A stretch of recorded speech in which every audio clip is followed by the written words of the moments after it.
ghosted my phone? Red arrows everywhere. My phone keeps going off, parentheses, scary story time. Oh, good, you're live. Okay, cool. Sorry, my phone went off, but like nothing happened. It just vibrated. And so I was just riffing on, there's a ghost in my phone? I'm being haunted by demons while I make a very long video about K-pop demon hunters. How we doing, everybody? Sorry, chat got a little cursed on my end. My energy is bouncy today, which is good. The plan was, normally what I do is I do a crap ton of work on a day where I'm going to stream. And since that clearly hasn't been, I'm not getting the results I want from myself streaming, I decided to do a half day of work, exercise, chill, and then stream. I feel a lot better, so I think we might have found the secret formula to all my streaming anxieties, or some of them at least. I'm not gonna claim just go outside is not a cure-all, but it did help me today. But yeah, we're back, baby. Welcome back to Build Show Gaming. I'm Bill, and we are playing more Apollo Justice Ace Attorney Trilogy. Speaking of trying something new, because Case 4 was taking so long, we had to split it up into 2 parts, so we'll be finishing Case 4, and then continuing on next week to the final case of Apollo Justice, or Phoenix Wright Ace Attorney Dual Destinies. It still makes me so sad that poor Apollo got boxed out of top billing from his sequel game. Anyway, but yeah, we are continuing the Cosmic Turnabout. We gotta figure out what happened to the Space Cowboy. Sick 90s anime reference, Bill. Oh my god, Bill knows Cowboy Bebop. Oh my god, Bill, you never miss. You're such a legend, King. Praise be unto him. Yes. But yeah, hope you enjoyed the stream. Hope everyone's doing well. I just want to, like I always do, right? But Trevor Project resources, as well as mental health crisis lines and all that, are linked in the description. There's a card there, as always, should you or some you don't need them. Hope everyone's doing okay, or as okay as possible. We're here to have fun. We're here to hang out. And yeah, $200, and I'll tell you which K-pop demon. It happened during my 2-hour-long walk. There was one K-pop Demon Hunter song. I had to keep trying to make my "I'm not paying for this" Spotify on my phone repeat. And as of right now, where I'm at right now, it's my favorite, and I'll share that for $200. That was my bit. Anyway, hope everyone's doing good. Hi Cheyenne, hi Nicole. Can we hear me? No one's acknowledging me. Everyone's just chatting amongst themselves. Stop, you tiny pee man. You not even a man, you boy. This one's for you, Robeson. Right, it was Robeson who was like, you know you can block him, right? Where's the button? There we go, yeah. Get the fuck out of my... I don't even follow you. I don't want push notifications of the stupid things you say. If it wasn't for YouTube stuff, I would have deleted that account, but it's just a placeholder with the name at this point. Follow me on Blue Sky and all that crap, because I don't want to go back to Bird Place anyway. They're not ruining my Ace Attorney time. Get out of my house. But yeah, Trial 2, Day 2 of the Cosmic Turnabout. Apollo's going through it.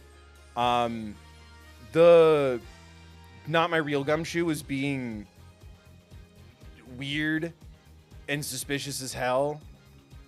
But I think I dropped that vibe. Something... Oh, the Magatamas came back. That was a big day. Hi, Danny. Acknowledge that you can hear me, please. I'm very scared about my setup right now. I'm nervous. This is for about a month, but I got a new XLR cable, and I'm nervous that it's not as good an audio quality when I stream.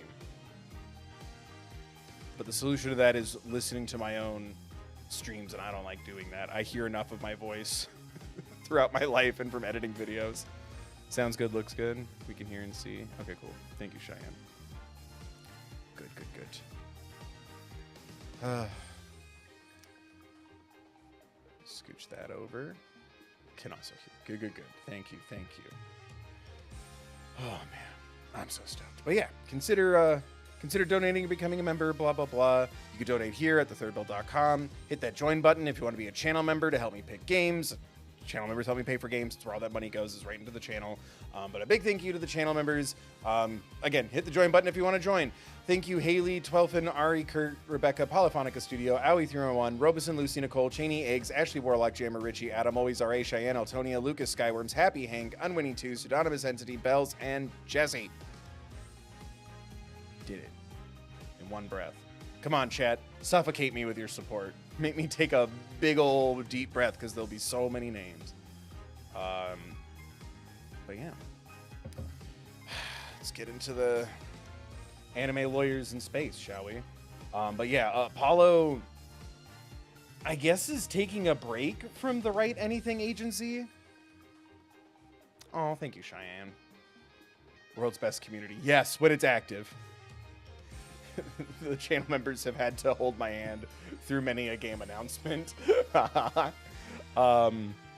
yeah, I also, I need to get all my regular content a little more cooking, and then I want to focus on more of my extra stuff, like extra channel member streams and Patreon videos and all that stuff.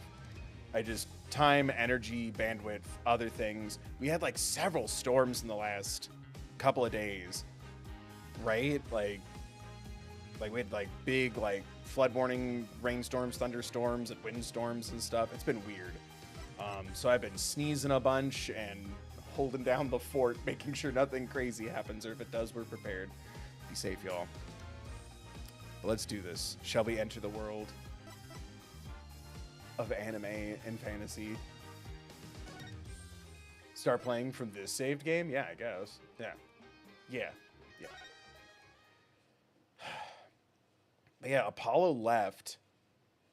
It's his best friend with very heartwarming backstory included. Oh, almost Christmas.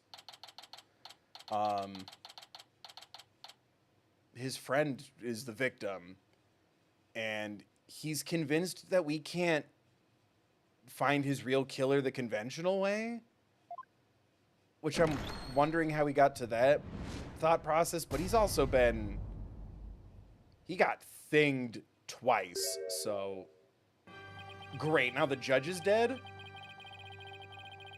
Or is he invisible? Hello? Is he hiding? Chat, is this a bit? Did it break? I suppose we should reconvene the trial of Solomon Starbuck or something. Objection! Your Honor. Yeah, okay, thank God. I'm like, that looked like the game broke. He didn't load it. He's T-posing behind the bench. Your Honor, could you please come out from under your bench? There are no more things, I promise. Yeah, he's fine. You know what? PTSD is valid, King. Let's get some therapy for the judge. He's been here through all of it. He's seen ghosts. Yes. My apologies. I'm still a little jumpy when it comes to trials involving things. Valid. You're valid, sir. I mean, first the courtroom thinged. I just worry that this game's gonna make me say those words too much and YouTube's gonna get mad, or it's gonna limit my revenue. Like, share, comment, donate, subscribe, join thethirdbill.com or here. And then Mr. Tenate, self-unalived, as they say. I guess that's one way of describing what happened to Tenate. Anyway, it seems that Mr. Justice was seriously wounded by Mr. Tenate's actions, so you, Mr. Wright, will be taking up the defense. Do you have an understanding of what has happened in the trial so far? Yeah, this case had an investigation and everything. Oh yeah, we're gonna have to go over the doors and the map a lot. They really stressed that, so I'm very anxious what that's gonna do to my smooth little brain. Yes, Your Honor, the defense is ready. Very well. Is the prosecution also ready? Oh, yeah, and he's getting worked up about this case, and his sister is crazy hot and is showing up to be witness. Right. It's all coming back to me now.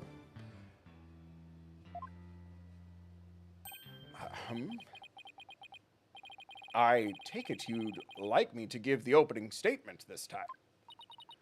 Looks like the judge has become a pretty good mind reader. Mind reader, hardly. Well, he's certainly seen more than his fair share of colorful prosecutors. And one was the most colorful of all. Edgeworth shows up with a rainbow ascot. Let's go, I knew it. And that's why they call me the king of games. You could say he's something of a veteran of sorts. Let's see. In the previous part of this trial, we learned that the victim, Clay Tarrant, yeah, escaped from Launchpad 1 carrying the defendant, damn it, carrying the defendant, Solomon Starbuck. There were explosions on the second floor of the Space Center and on the rocket itself. The two astronauts used the Launchpad 1 corridor to reach the boarding lounge. And how could the victim climb the ladder if he was carrying the defendant? That was the mystery that needed to be solved. But Mr. Justice proved that the victim was killed in the boarding lounge. Prosecutor Blackwell, were you able to discover any new facts related to this point? Upon further investigation, we discovered an oxygen tank fragment in the lounge. Surprisingly, it would appear that Justice Dono's argument was correct.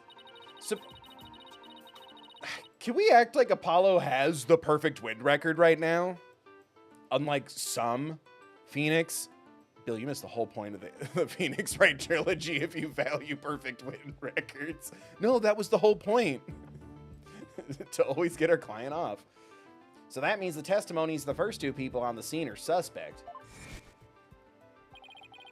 There were two people who claimed to be the first on the scene. But can we truly trust their statements? Statements? Bill's Von Karma arc? You mean Von Karma's Bill arc? Let's see. The two people were Detective Candace Arm and Yuri Cosmos, right?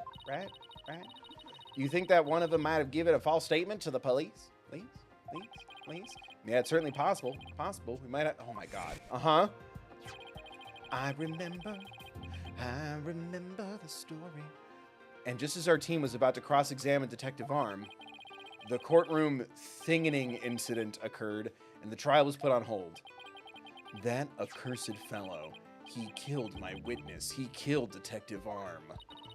He definitely put the kibosh on anyone asking her about what she saw. Exactly. In other words, the question of who killed the victim in the boarding lounge has once again become the main focus of this trial. I need to have good posture. Hold on. Scooch. Yeah, that looks okay. It's not my best. Has once again become the main focus of this trial. It's obvious Prosecutor Blackwell still thinks it was Mr. Starbuck. Fulbright said that Blackwell had a thing about has a thing against the astronaut. Nevertheless,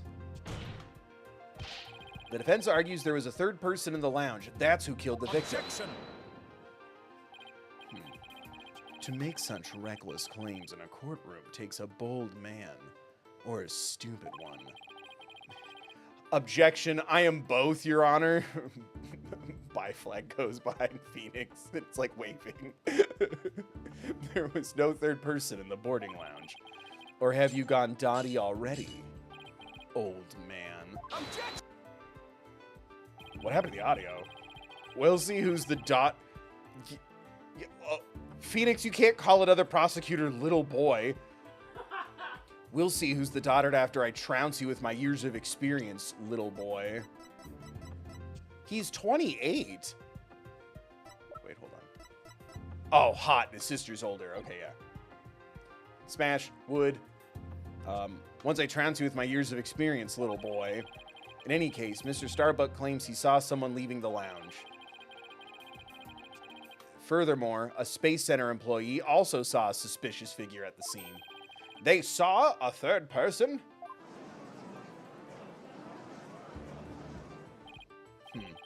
I see my sister has been running her mouth. Classic sisters, am I right? Can we get a full testimony about her mouth? Bill, it's only been 15 minutes. I barely sat down. That's right. Bill, please. This is Ace Attorney. No one does any sort of shipping double entendres or headcanons when it comes to... Please respect the art. That's right. I almost forgot that Aura is Prosecutor Blackwell's sister. No matter. She didn't see this mystery person's face clearly.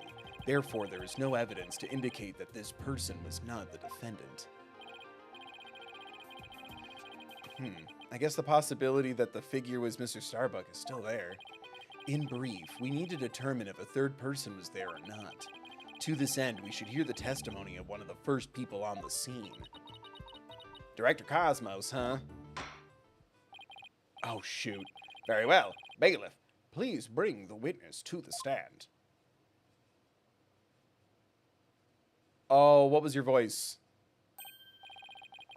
I donked it up. It was a beautiful improv moment that we stuck with, because we yes and in this house. Why, I believe I've seen you before in the newspapers. Oh, was it the Feeny voice? Or was it Pearl? Of course you have, for I am Yuri Cosmos. That? Are you sure?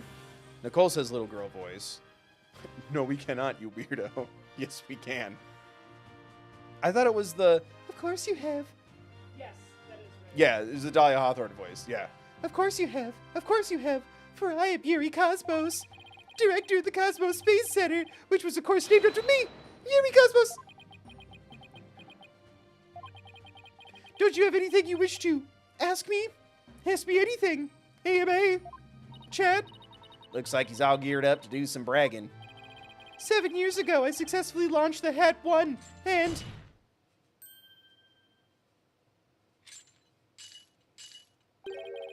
Everyone already knows how brilliant you are. Even I am trying to hold back my tears at such a great man standing before me. Has he ever placated someone like this? Usually he's like, shut the hell up, I invade your mind with my powers. Right? It's smart. So could you please proceed directly to your important testimony? Your testimony is so big and important. Ha ha ha! I see this fine young lad has a proper appreciation of greatness. Then allow me to begin my... epical... Epical sounds right. Right? That sounds like a fancy word. My epical testimony that will be recorded in the annals of history. That speech Prosecutor Blackwell's just now sounded more to me like he was poking fun at Director Cosmos. It's probably for the best that it sailed right over the director's head. Now then, Director Cosmos, the condensed version of your illustrious testimony, please.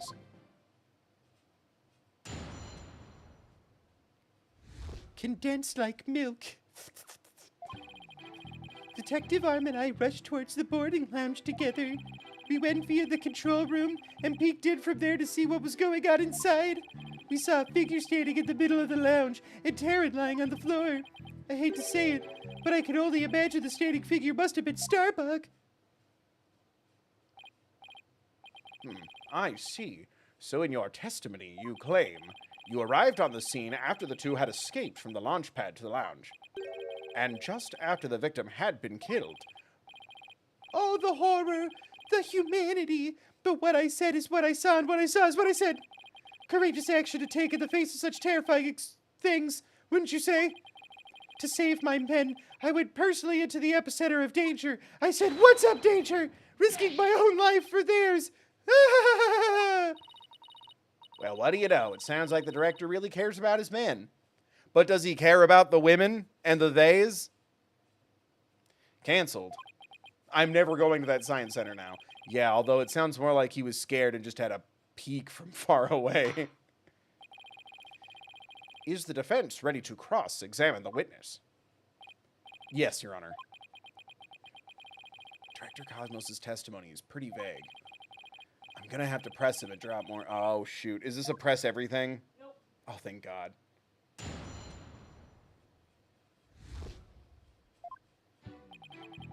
Detective Arm and I rushed towards the boarding lounge together. We went via the control room and peeked in from there to see what was going on inside. We saw a figure standing in the middle of the lounge and Taryn lying on the floor. I hate to say it, but I can only imagine the standing figure must have been Starbuck. Peeked inside, or we saw a figure? What am I pressing? The last one? Oh, boo. That's usually what I want to do. All right, I hate to say it, but I could only imagine the standing figure must have been Starbuck. Shut up.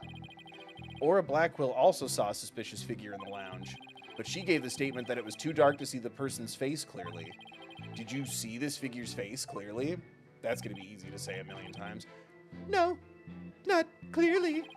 The lighter they were holding illuminated the area around their feet at the time. But other than that, I could see little else. That's why I could see Taryn, but I couldn't see who the other person was. So for all you know, it might not have been Mr. Starbuck. Isn't that correct? I would like to believe that. Starbuck isn't the type of man who's capable of murder. Objection.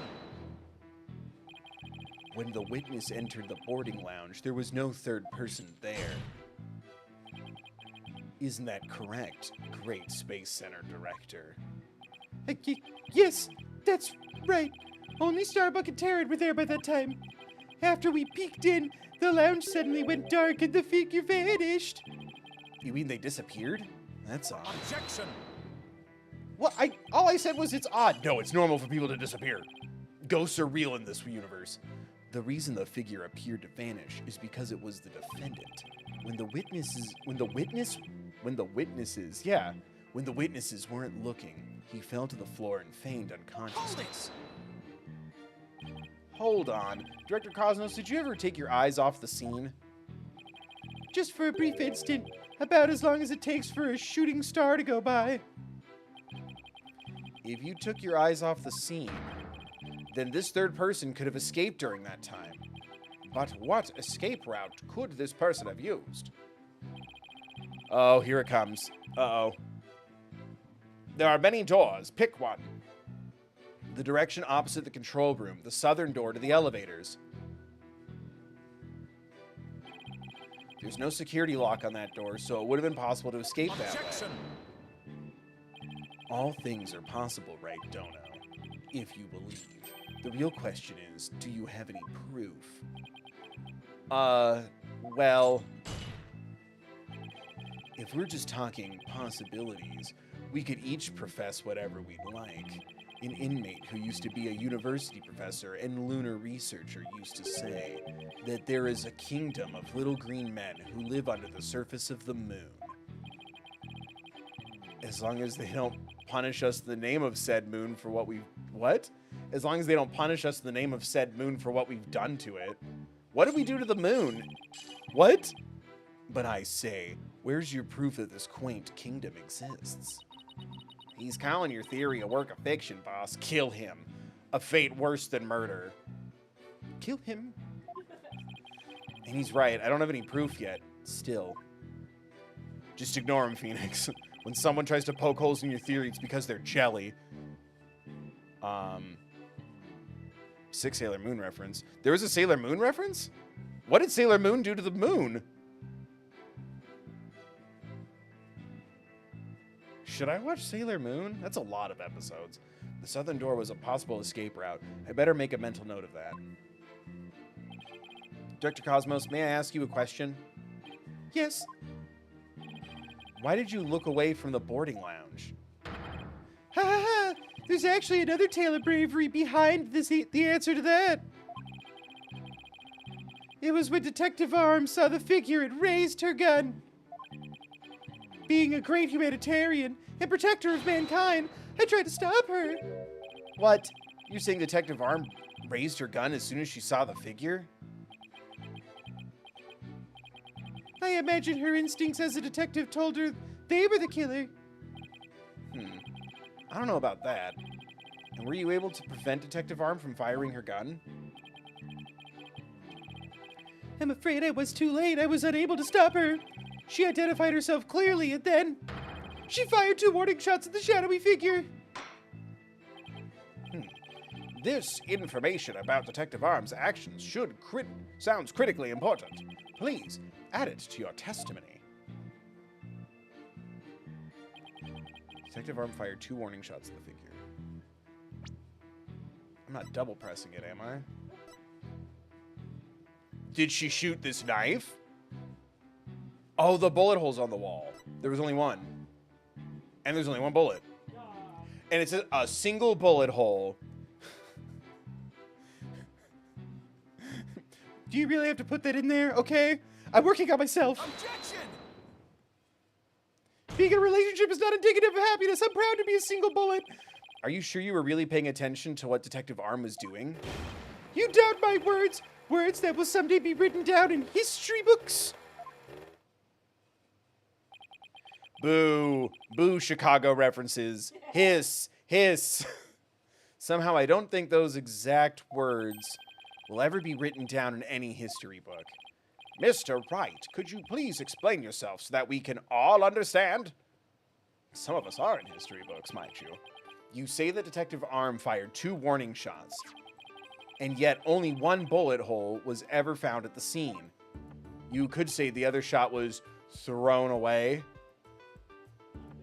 It's something I wrote, don't worry about it. What? Only 1 bullet hole means the gun was fired. Only one bullet hole means the gun was only fired once. And yet Director Cosmos is saying Detective Arm fired 2 shots. Can we get some less, like, D titles in this house? And yet Detective Cosmos is saying Detective Arm fired 2 shots. No editor would allow such a glaring contradiction into a history book. Objection! Unfortunately for you, the witness's words are true. We confirm that 2 shots were fired from Detective Arm's gun. Objection! But there was only 1 bullet hole at the scene. So the third person was shot.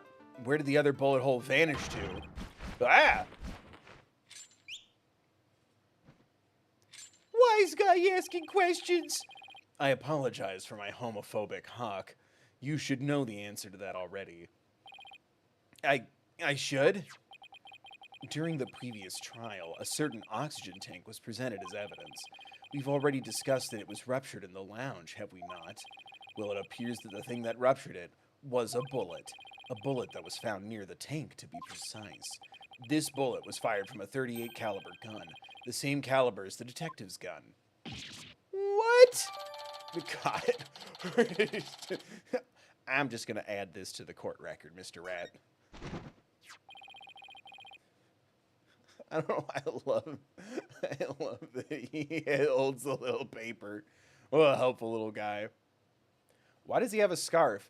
I made the scarf for the tiger, but the bird keeps taking it. There. I made a sick reference, right, everybody? Praise me? The rifling marks also match up. There's no question that the bullet was fired from Detective Arm's gun. Bullet from Arm's gun added to the crime. Rifling marks. They're like a gun's fingerprints on a bullet, correct? Just in case someone doesn't know. Oh my gosh, Cheyenne, thank you. That was so clumsy of me. My bee. And examining the rifling marks on a bullet can tell us the gun it was fired from. One of the bullets the detective fired found its way into the holographic image display. The other bullet came to a stop near the victim's oxygen tank. The evidence confirms the director's statement that the detective fired 2 shots. My beautiful contradiction. God. All they do is leave. First him, then he comes back, then he leaves again. The hell's an Ace Attorney Investigations 2? So that bullet hole was from the .38 caliber, huh? I'd better update the court record. Bullet hole updated in the court record. Do you want to continue to the next chapter? Very good. Now we know the fate of both of the shots Detective Arm fired. Mr. Wright, does that clear up all of your questions? All of your questions? Detective Arm fired 2 warning shots. One hit the holographic display and the other hit the oxygen tank. Does that really clear up everything about what happened at the scene? No? No. Because that's not enough. No, Your Honor, it doesn't. Detective Arm fired 2 warning shots from a 38 caliber gun. Oh yeah, and our bullet we found was a special little gun, right? Yeah. Yeah, it's just a little guy. Detective Arm fired 2 warning shots from a 38 caliber gun. But that doesn't explain the existence of a certain piece of evidence found at the scene. A piece that points to the existence of a third person. Oh? Very well, but it won't do to keep us waiting, Mr. Wright. What piece of evidence suggests the possibility of a third person at the scene? The door. How did that get there? 10 caliber. Take that! Let's go. It must be really boring for you guys to just see me piece it all together so quickly and effortlessly. Never flawed, always flawless. And what is this metal pellet supposed to be? Just a little something of great importance we found at the crime scene, Your Honor. You found it where? In a floor gutter at the crime scene. We can't call them vents anymore because we don't want to get sued. It looks like the police and prosecution both missed it. Furthermore, this is a 10 caliber bullet, making it much smaller than one of Detective Arm's 38 calibers. Then that means Detective Arm had a baby gun. Exactly. One more person must have been there in the lounge. A third person who had a gun that could fire 10 caliber bullets. Gurk. Oh yeah, and he rides a Segway around. And if that's true, it explains why Detective Arm fired warning shots. This third person fired at Detective Arm, Director Cosmos, with their gun. And in return, the detective fired her warning shots. Isn't that how it really went down, Director Cosmos? God dang. Ah, it looks like you've deduced my miraculous tale of survival. Yes, you're absolutely correct. The mystery person fired upon us. What's this now? Why would you... Oh, because he hid. What? You never breathed a word of any of this to me before. Ah, well, all great men have a secret or two, don't you know? Except that one guy. That the CEO at the U2 concert. Coldplay. It's all the same to me. Only the names will change. Old white guys singing songs, one of whom forced their album onto my iPod, now phone. Foolish old geezer. Sick topical reference, King. Thanks, chat. So Director Cosmos really has been hiding the presence of a third person all along. Director Cosmos, I want you to testify to the court about what you really saw. You may be a very great man, but in my courtroom, you are just another witness. Kiss the ring. You won't receive special treatment here. Now, please, give accurate testimony.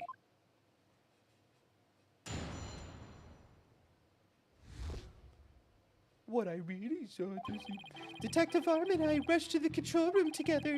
In the lounge, we saw a figure standing in the middle of the room and tearing on the floor. We were still in the control room to the east when the figure fired at us. Given that there was no third person in the lounge when the witness entered it, does this mean the person who fired the gun had to have been the defendant? Not necessarily. It's still possible that it was someone else. Most likely, as soon as Detective Arm and Director Cosmos discovered this person, they escaped through the southern door, the one that didn't have a security lock. Objection! Double-edged swords are a tricky lot. Mishandle one, and it is you who is cut down into pieces. This is my last retort. Huh? Suffocation.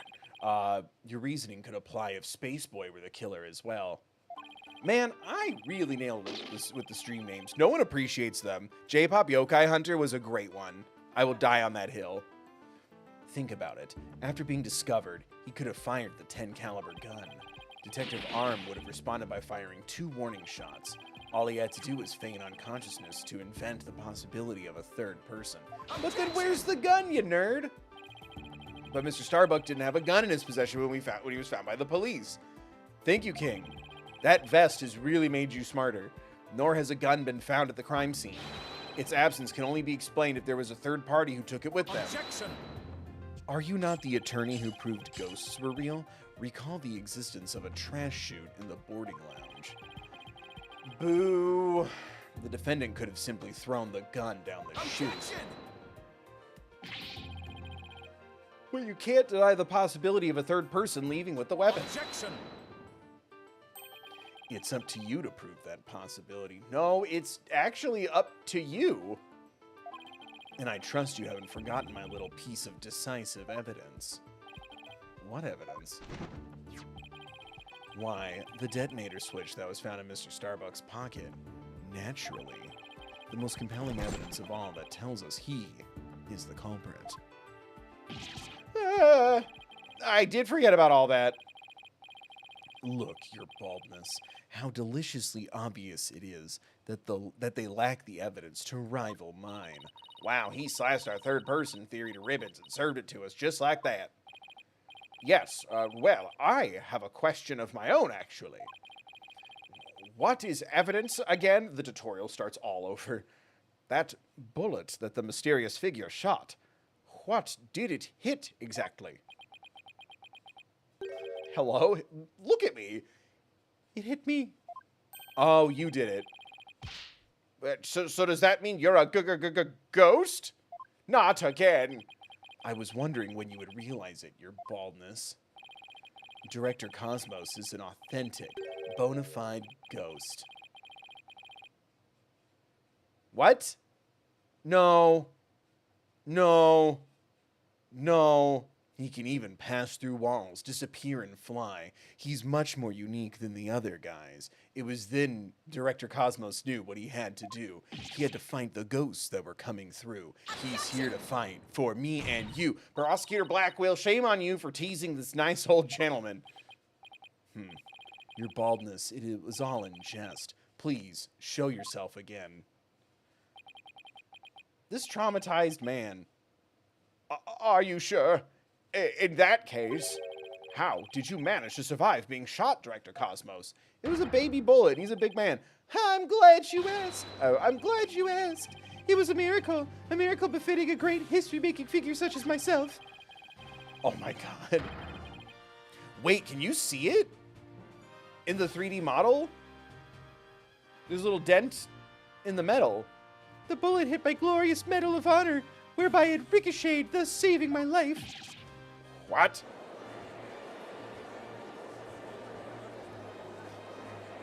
He looks like he's about to lay Miz all over this. That's unbelievable. I have to check this out. Oh, wow. Look at that. There's one extra Yaxa star. The odds are literally astronomical. I guess it really was a miracle. It's beginning to really feel like the Cosmos is watching out for Director Cosmos. But why did you conceal this information, Director Cosmos? A great man such as myself has to hide things on occasion, no matter how much it hurts. I learned that from my mentor, Manfred von Karma. What? It is the plight of the truly great. It may be hard for this generation to understand. I don't know, but it sounds fishy to me. What else is he hiding? Sus, I say. What'd you say about my generation? Let's just cross-examine him and see what we can find out. Now then, Mr. Wright, your cross-examination, please.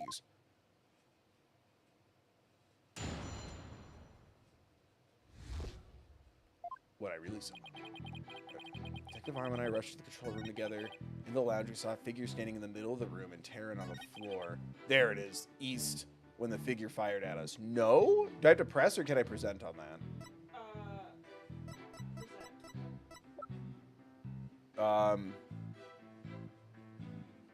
Uh-oh, I'm losing my confidence. We were still in the control room to the east when the figure fired at us. I guess the map?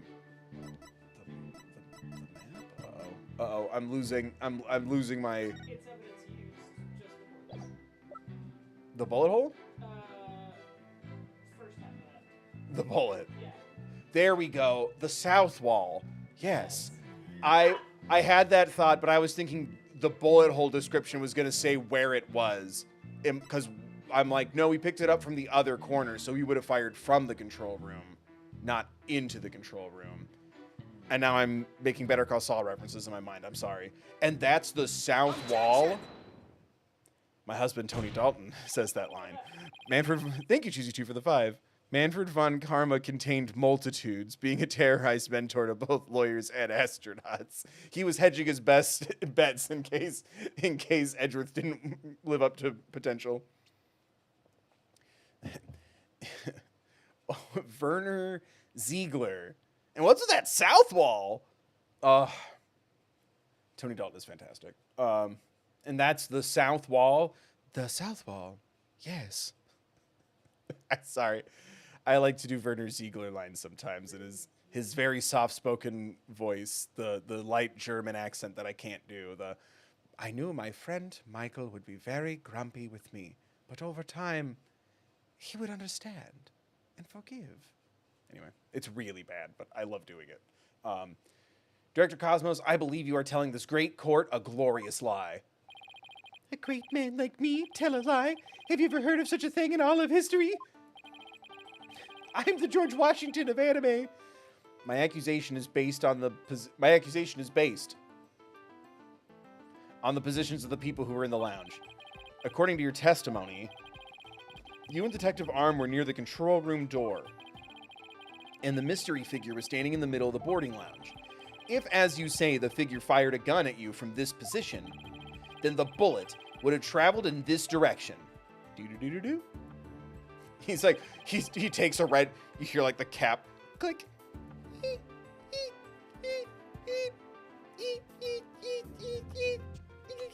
He's drawing the arrow by hand. However, we found the 10 caliber bullet here. Oh. This trajectory and where the bullet was actually found contradict each other. Director Cosmos, where were you really when you were being shot at? Yeah. Oh my God. Ladies and gentlemen, I present to you the human merry-go-round. Objection! Don't tell me you've forgotten already. Didn't the witness himself just tell you the bullet hit his metal? Of this, there is no mistake. Objection! But that doesn't prove where he was standing, just that it got him. But in that case, the bullet should have been found near the east side of the room. Are you trying to say that you could explain this inconsistency? There are some people known to have inhuman abilities. Mutants, if you will. Oh my God. Hi, I'm Kevin Feige, and I'm here to introduce Phase 6 of the MCU. Ace Attorney 5. Of course. Wait, what? Oh, great Director Cosmos. Yes, yes. Is there anything you'd like me to expound upon? You were, in fact, not in the control room to the east, were you? You were looking into the lounge from the door to the south. Is that not right? Yeah. What are you getting at? Use your own brain. Your head must have had some use other than housing that bird's nest. Bird's nest? Why does everyone pick on my hair? I think your hair looks great, King. Director Cosmos and the detective witnessed the scene from the southern door. The killer fired at them there, and that is why the bullet was found in the south. Ah, that makes sense, actually. Also, the witness being at the southern door is rather favorable for the prosecution. Oh, because that means he could have fled that way. I've got a bad feeling about this. How about it, Director, if you don't tell the truth this time? My tax money is going to those chains he keeps breaking. What is this? A prison system for ants? His handcuffs? You will become but rust upon my sword. I relish the chance to cut down a great man. All right, I'll tell the truth. Just put your sword away. You are correct. I, the great Yuri Cosmos, was looking into the room from the south door. What? That's the complete opposite of all the testimony he's given so far. And now you have lost your possibility that a third person was in the room. I have? How? The director and the detective were near the southern door, meaning the killer couldn't have escaped through there. The western door required print recognition. The corridor beyond was filled with smoke. The only escape route left was the eastern control room door, or the garbage chute you just talked about. And the only way to get through there was with Detective Cosmos's fingerprints. In short, there would be no escape for any third person had there been one. My third person just disappeared, like in one of Trucy's magic tricks. Phoenix Wright is out of available Pokemon. Phoenix Wright blacked out. Or sorry, whited out. Order in the court. Director Cosmos, why did you tell such an outrageous lie? 2 years in prison. You were covering for the defendant, isn't that right? Yes, it was all for the love of my men. If I said I was in the eastern control room, it would mean the culprit could have escaped through the southern door. It would have meant that there could have been a third person. All I wanted to do was protect Starbuck.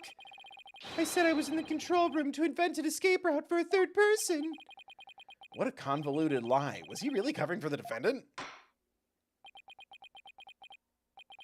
It looks like we've come to a conclusion that the defense's argument, the possibility of a third person, has crumbled. Now, it's over. Yikes. The judge is about to hand down his verdict. Hold on. Also, it's nice to see Phoenix get the slow, dramatic zoom in 3D. He's earned it. Think, Phoenix, think. This is the perfect time to try and turn my thinking around. A turnabout. If a third person had no way of escaping the scene, then what if one of the people at the scene was the third person? Wait, what if the whole premise is all wrong? I don't think there is such thing as a moon. Director Cosmos said that he and Detective Arm rushed into the scene together. But what if that premise isn't true? What if one, oh my god, was it him? If a man gets shot and hides it, he's guilty of murder. What if one of them reached the scene before the other one? And if that person entered the lounge, then they would be the third person. The defendant is the only one who could have killed the victim and shot the director. There doesn't appear to be any room for argument against these claims. I will now render my verdict. Objection! Please wait, Your Honor. There is still one possibility. Oh, this had better be good, Mr. Wright. There is one and only one person who could have escaped from the scene, and that person would be the first person who arrived on the scene. Then, upon entering the boarding lounge, the second person to arrive came via the southern door. That's why the first person fled from the room, using an escape route that was accessible only to them. Oh, I see. Very well. Let's hear more about this theory. Go on, King. Based. Who is the person who could have escaped from the boarding lounge? Juniper Woods. Right? It's gotta be Yuri Cosmos. Yeah. Take that! Oh, thank you. I wasn't asking for help. I'm doing a show. But thank you. You just so quickly and so loudly reaffirmed me, but thank you. Yeah. I know sometimes it's like I'm on TV because you're modding from your MacBook. So it's like I'm on TV. Hi. What? But that's Mr. Wright. What are you claiming here? Of all the people who were at the scene, only the witness could have escaped. The director is the only one with the authority to open the control room door, after all. But that means... Exactly. The true identity of the third person is our current witness, Director Yuri Cosmos. Also, this voice is cursed. If I give you this voice, you might be a killer. What?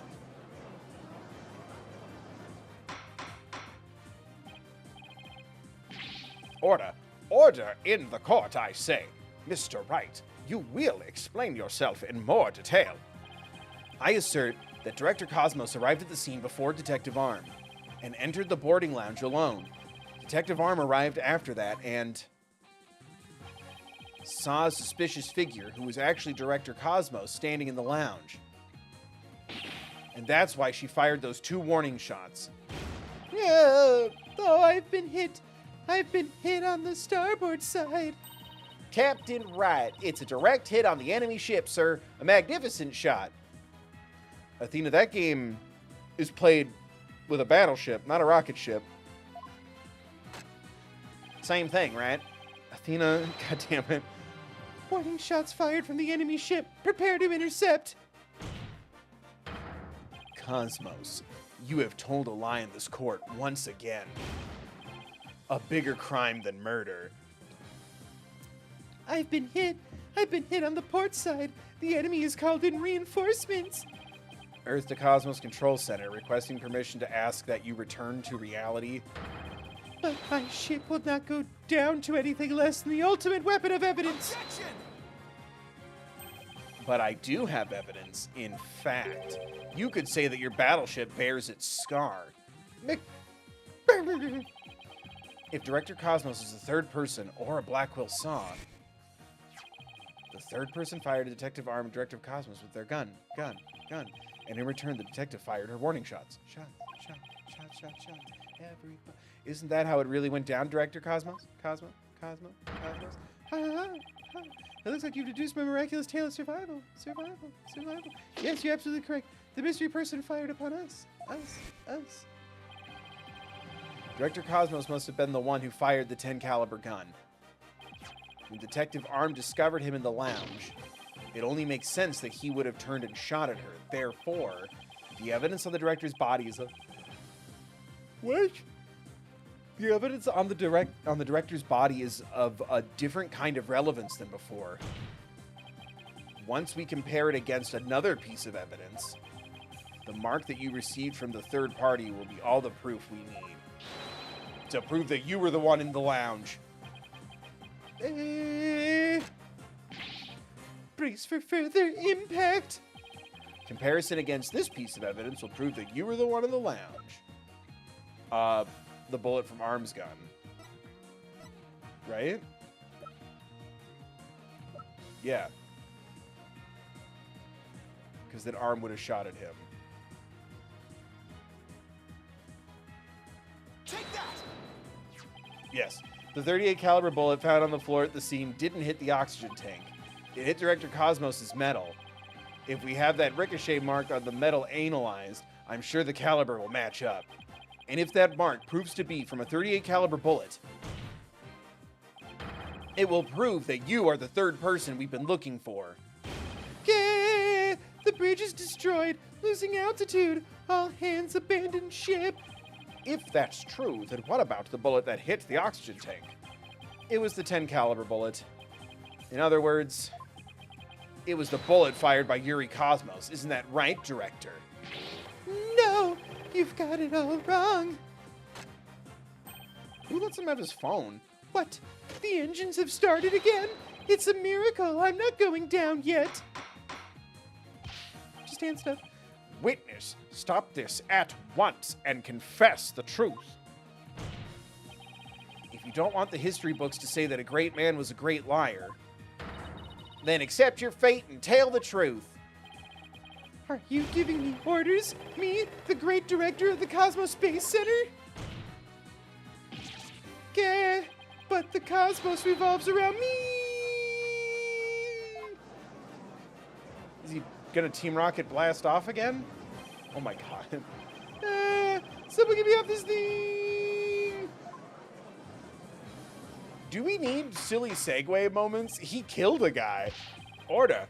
Order in the court. And will someone please stop the witness from spinning? We've arrested the Segway separately, sir. For crimes of trafficking. That was dark. Didn't really think of the definition of the word. I just thought of the pun. My bad. Phew. Thank goodness we were able to stop him from spinning off the face of the earth. While he was twirling, I took the liberty of running an anal cis on the mark on the metal. It was made by a 38 caliber bullet, matching it with the size of Detective Arm's firearm. Are you ready to confess the truth, witness? No, you've got it all wrong. This is just a misunderstanding. Is he gonna start piling on more lies? It looks like it. But no matter how many lies he tells, I'll just expose them one by one. I'll make that big liar tell the truth. That big, fat liar. Paul Giamatti takes off his mask, and he's blue. Trying to come back. Trying to bring my energy back up. We're just gonna let him keep lying? I feel like we're all on the same page here. He did it. Yes, I'd like to save. Yes, please. Director Cosmos, a new possibility is being presented by the defense. They are claiming that you were this third person. Forgive me. I'm so sorry. So the great pioneer of space development is revealed to be just another fabulous cur. What? Chat, what do those words mean? I only have one question for the likes of you. Shall I send you off quickly or very quickly? Finish me quick. The evidence doesn't lie, Director Cosmos, so don't try to talk your way out of this. Fine. I'll tell the truth. It's all just as you say, Mr. Wright. If it's true that I was there in the it's true that I was there at the boarding lounge. I got there before Detective Arm, and when she arrived, she fired warning shots at me. God, there's like... I've got a mustache hair that's like going up into like the rim of my nostril, and it's very tickly. And when she arrived, she fired warning shots at me. I was afraid people would mistake me for the killer, so I escaped to the control room.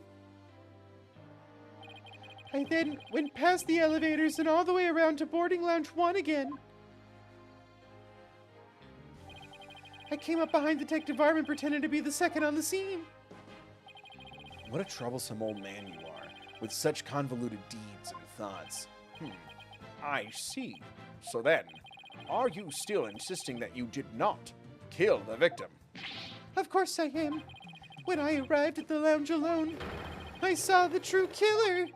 The great Yuri Cosmos was a history-making witness.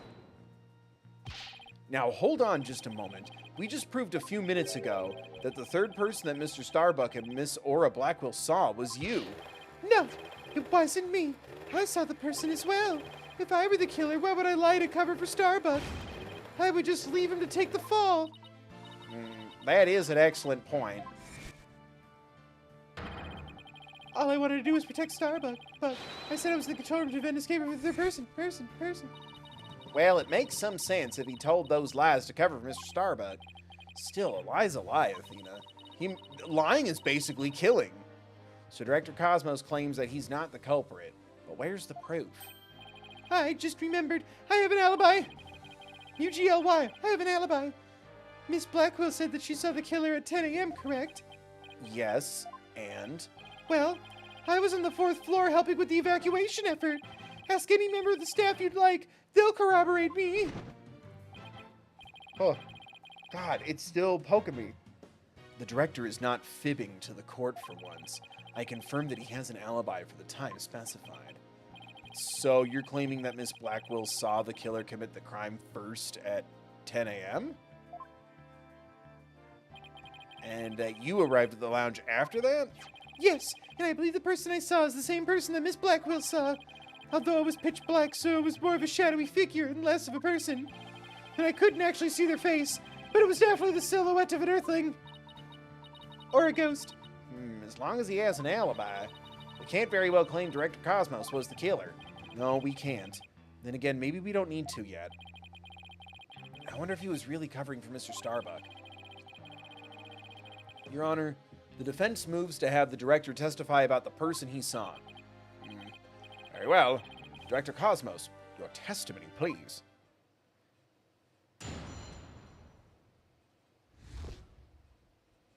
What I really witnessed. As I tried to enter the lounge, the true killer inside fired a gun at me. I hid to avoid getting shot, but when I tried to get another look, they had vanished into thin air. Yo, what if it's the dead detective? Have we thought about that? Is that crazy? I was near the elevator side door, and well, the launchpad 1 door and the control room door should have been shut tight to the killer. So you were shot at by the killer as well, and then they disappeared? Bad time to take a drink. Yes, though luckily no harm came to my glorious body. Unfortunately, the bullet hit Taryn's oxygen tank. I know because I heard a ping. That must have been the sound of the tank being ruptured. Wait, but I thought the bullet hit his metal. That was Detective Arm's bullet, remember? Rat. What a mess this is turning into. Alright, so let's see. Director Cosmos is claiming that when he found Mr. Taryn and his killer, the culprit shot a 10 caliber bullet at him. Right, but it actually hit Mr. Taryn's oxygen tank and ruptured it. And then the killer disappeared and the director went to the boarding lounge. When Detective Arm caught up and fired those warning shots at him, judging by his medal, it looks like one of them almost took him out, too. Good summary, but that doesn't explain where our mystery killer went. Director Cosmos, I was wondering if you could elaborate on when the figure disappeared. I'm ashamed to admit I tried to hide myself when I was shot at, but when I peeped back into the lounge, the real killer was gone. I rushed into the lounge straight away to investigate, but what I found was Taryn with a knife in his chest and Starbuck out cold on the floor. So we have a culprit who vanished from a scene that had no escape route. Vanished without a trace. It's truly like one of the great mysteries of the cosmos. Silence! Or did they vanish into you? A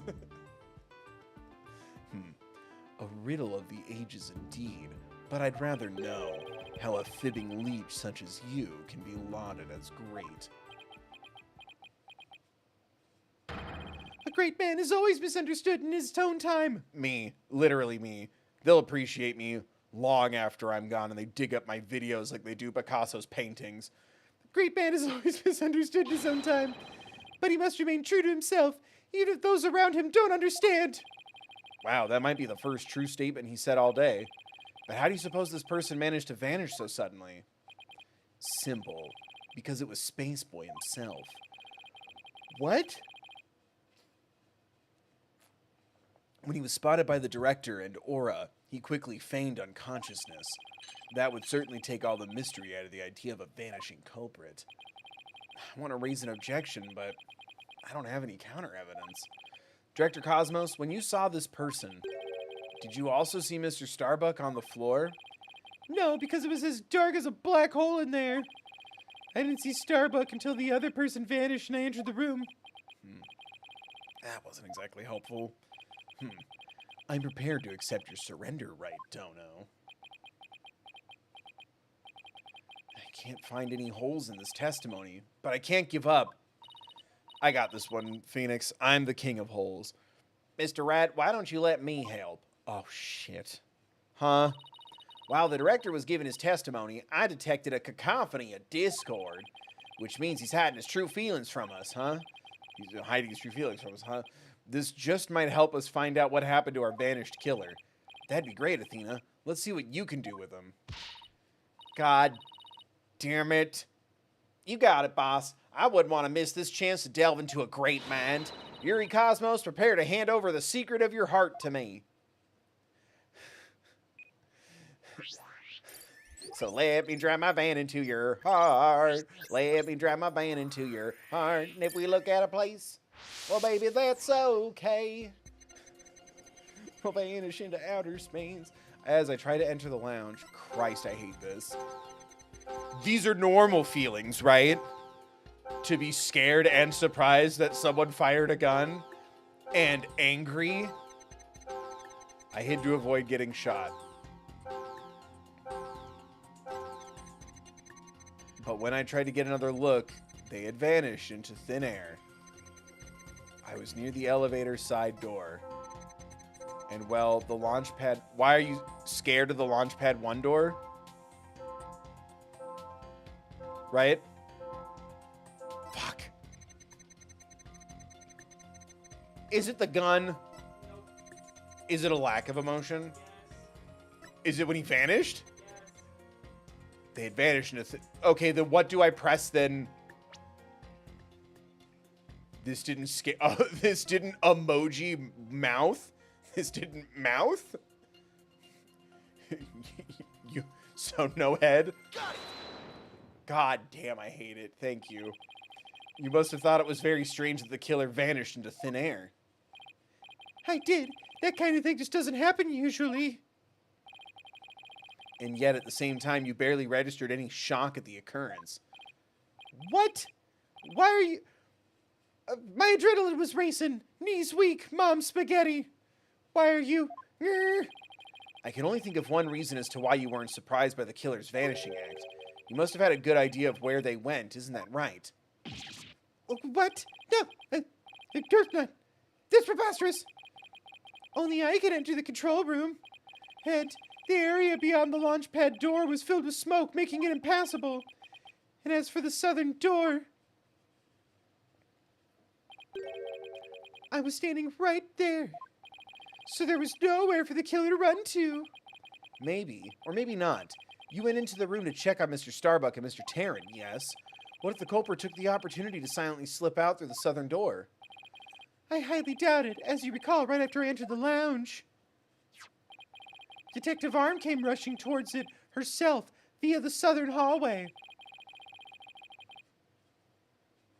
Anyone trying to escape through there would have been caught by her. And yet the director wasn't surprised the killer vanished. So you're absolutely sure there was no escape route for the culprit to use? Nyeh.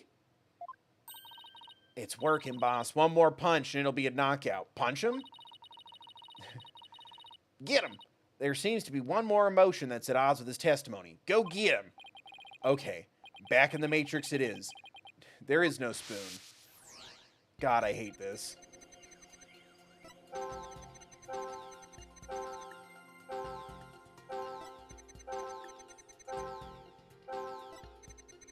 But when I tried to get another look... Is it the vanished again? No. It's an emotion. Oh, it is an emotion. Is it why are you scared of the door? Yes. Yay! Why are you scared of the door, you nerd?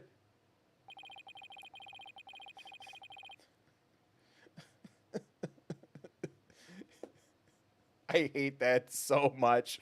Correct me if I'm wrong, but you seem to be afraid of the launchpad door. You freak.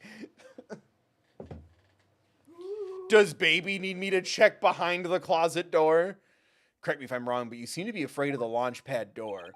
The great Yuri Cosmos. Afraid? And what basis do you have for that outlandish accusation? The emojis in my Simon Says Matrix thing. Whether I have any basis or not, you seem quite distressed by it. Now we're just gaslighting him. I'm most certainly not. Well, what? If it didn't bother you, why are you responding like that? Director Cosmos, there's something about the launchpad door you're not telling us, isn't there? It's got a knife. Okay. Wow, he's speechless. Speechless. It looks like you hit the nail on the head, boss.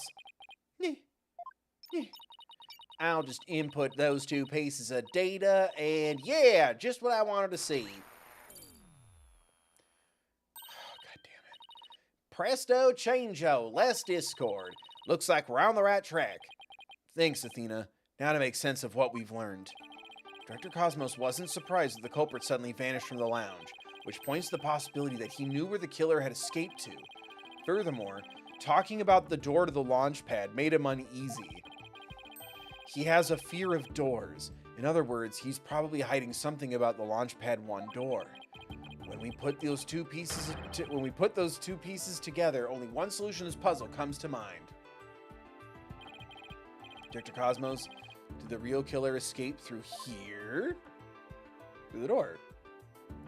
Right? Yeah. Why? Okay. Why do I have to prove? Okay, well, it's fine. The culprit went through the Launchpad 1 door to escape, didn't they? Yes. I mean, no. Disaster to starboard. We're going to crash into an asteroid. A master tactician you are not. But the area beyond that door was filled with smoke, wasn't it? True. But this is still the only logical answer there is.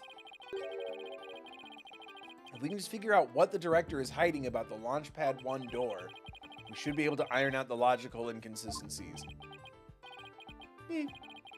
But that door requires fingerprint recognition. Hand stuff, as we call it. Only Starbuck, Tarot, and I have access. I don't see how the killer could have opened that security lock, do you? That's an easy one. The killer was right there in the boarding lounge. Meaning, there's a way he could have easily gotten past that security lock. Yes, Cheyenne, you're welcome for the return of hand stuff. Everyone like, share, comment, donate, join, subscribe, become a member. Donate at thethirdbill.com. Praise be the return of hand stuff. When the world needed it most, it returned. Come to think of it, we did examine the prints on the fingerprint recognition device. I propose that the killer used this person's fingerprints to get past the security lock. Oh, my boy, Solomon. Right? Yeah, thank you. I can't go back to the evidence to confirm whose fingerprints those were. Thank you. Take that! That's... Mr. Starbuck was lying unconscious there in the boarding lounge. Anybody could have easily gotten past the security lock by using Mr. Starbuck's prints. And actually, Mr. Starbuck's prints are exactly what we found on the device's screen. It looks like he does have something to hide about the Launchpad 1 door. And I'm betting it's got something to do with the culprit's escape route. But I don't have enough information to see the whole picture yet. You know, something just occurred to me. Would you like to hear it? Huh? Oh, yeah. By all means. I think that young woman from 10 years ago was possessed by Dahlia Hawthorne. Melissa Foster. I think they were the same person. There's a security camera in boarding lounge 1. Right. The one that recorded the victim and the defendant. What about it, Your Honor? If the true culprit escaped into the Launchpad 1 corridor, then that might be recorded on the security footage as well. Then the mystery would be solved. What do you think of my logic? That's a good point, but I hope you didn't strain your faculties too much for that, Your Baldness. I beg your pardon. Look, if we play the security footage beyond this point... Oh my, the footage cuts off. The camera was running on backup power, but apparently the power cables were damaged. Most likely by the after effects of the thing. There is no footage after this, be it of criminals or space aliens. Poor guy finally wanted to play Ace Attorney. And I thought it was such a good idea, too. Just because your grandchild is watching from the gallery, it doesn't mean you should try to show off too much, Grandpa Baldness. Prosecutor Blackwell, how did you know about my grandchild? I have to put them in witness custody. They have to get a new identity. I think his grandchild just learned a little about the harshness of the adult world. Setting aside the issue of grandchildren, I'd like to have the witness continue. Director Cosmos, could you tell us more about when you entered the lounge? Also, the judge's grandchild, non-binary, confirmed? If I must. Let's go. Fucking this shit. Alright. I had to avoid getting shot. After the kill advantage, I went into the lounge. Whee. But that's when Detective Arm appeared from the elevator side door. I was angry and scared and surprised, and then the detective shot at me. So you see, the killer could have only escaped to the launch pad, right? Is it the feelings of being shot? Definitely another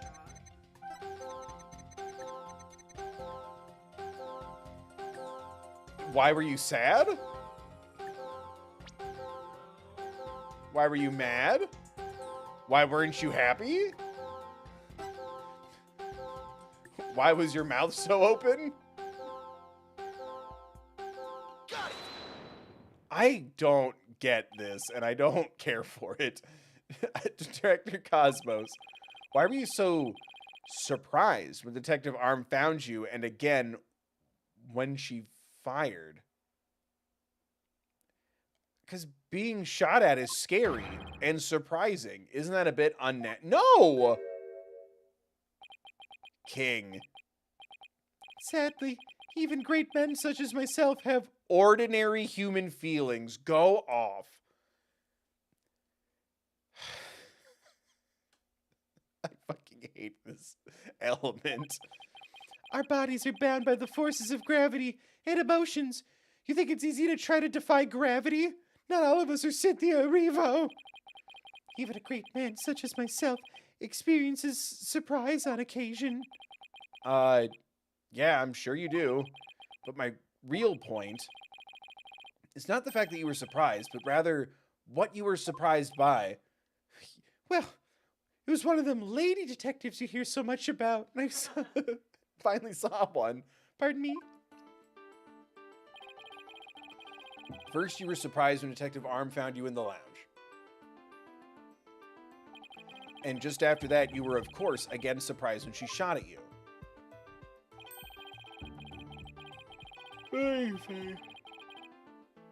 But considering what you were surprised about, a strange phenomenon occurs here. Director Cosmos, what is strange about your surprise reaction is the fact that you were...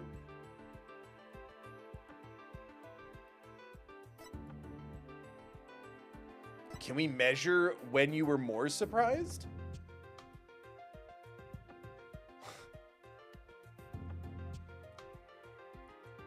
Surprised twice because she announced herself?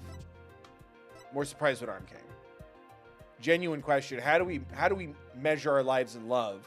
How do we measure a moment and how surprised you were? Because you only felt surprise? I hate this. Sure, you were surprised when Detective Arm shot at you, but the surprise you felt when she found you in the lounge was much greater. Yeah. The fact that you were more surprised by simply being found than by being shot at. I get and can appreciate the intention. I think the idea is, well, what's missing when you play an Ace Attorney game? And it's like, well, you can't hear someone's voice, so let's try to go for their emotion. But it doesn't read right. It suggests to me that you were conflicted about whatever it was you were doing there. The enemy has acquired a new weapon. Commence operation. Hide under your desk. Ah! Please tell me I finally sunk his battleship. Nope. Please don't make me do this again. Boss, I'm getting less Discord now. That must mean he really is hiding something about that launch pad door. And whatever he's hiding most likely has something to do with the killer's escape. I wonder what it could be. If he was doing something suspicious around that door, maybe we could spot some change between before he came to the room and after. Detective Fulbright gave us a photo taken after the crime. Let's run a comparison. Let's see. This is the footage of the door before Director Cosmos arrived. This is how the door looked after the director entered the lounge. Hey, look at that. There is a change. So, okay, well, I couldn't see it because you didn't let me go back and forth. Vertical. It is. Okay, it's the knob. I figured, I just wanted to be sure before you put my ass on the line. There is a change. Something's definitely different. Director Cosmos. What is it? What have you two been up to over there? Finding the answer to what you were doing when Detective Arm found you, that's what. You were making love to the door. And that answer lies clearly in this footage. All we have to do is not open this bag. All we have to do is compare it to the photo that was taken during the investigation. Don't be ridiculous. If you really do have an answer, you'd have pointed it out already. He's asking for it. This is what changed directly after the incident. The little knobby nubbies. The answer is this knob. Nah, that's... Your Honor, please take a look at this footage. Let's see. Take a look at the knob next to the launch pad door. As you can see, it's horizontal. Yes, it is, isn't it? However, when we investigated the scene of the crime yesterday, the knob was vertical. And what does that mean? It means that sometime between before the director arrived and after, someone turned this knob. After the scene was discovered, you were the only one who could have turned the knob. Come on now, Director Cosmos. Let's hear what you have to say. What were you trying to do by turning that knob by the door? I was trying to bang the door. Fine, I admit it. You're right. I did turn that knob. That knob is a safety lock meant to keep the launch pad in place. I was afraid that there would be more things, so I wanted to move the launch pad away. You wanted to do what? Did you rotate the room? Why didn't Ponko tell us something about how they prepared for launch? She said that once the launch pad's fully assembled, it's moved to the launch site. Oh, okay. Yeah, I knew that was all gonna... God, alright. But the safety lock of the boarding lounge has to be disengaged first. I guess that clears up what that knob is for. Oh, so if the killer escaped into the launch pad 1 corridor, maybe they were transported along with the launch pad to the launch site. I don't think so. The launch pad 1 corridor was filled with smoke. I don't think they could have escaped through that corridor. So then where did the killer escape to?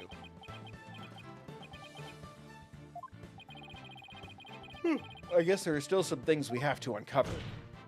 Director Cosmos, I request that you tell us about moving the launch pad in more detail. Fine, but listen carefully, for I'm about to give history-making testimony. God damn it, not again.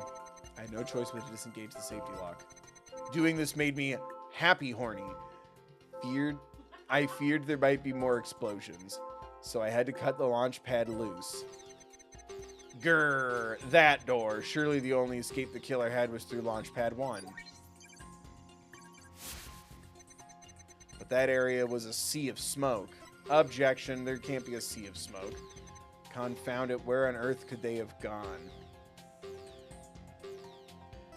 I guess it's normal to be angry at the end? Was it being happy? Was it being happy and horny at the beginning? Oh my god, it's time to trust my instincts, close my eyes and leave. Why were you smiling while you fondled the door? I had no choice but to disengage the safety lock. You make it sound like you were reluctant to do so. And yet, when you did it, you felt some sick, perverse joy, didn't you? As if you were very pleased with yourself. How do you do it? How do you know everything as if you were there? Pretty impressive, isn't it? This is the power of analytical psychology. And being kind of a dick. So, care to explain why you felt joy when you disengaged the safety lock? When I think back on the facts we've discovered up to this point, I have to believe that you were trying to fulfill some hidden agenda. How do you know about that too? Because I'm more or less a pro. Wow, it's been a while since we've seen that face. I'm more or less a pro at guessing. But you have no proof that I had a hidden agenda. Even if I did, I would never ever tell you. So there. I know they say people regress as they grow older, but you, sir, take the cake. How could you doubt a man with such great intensity, intelligence, and integrity? Silence.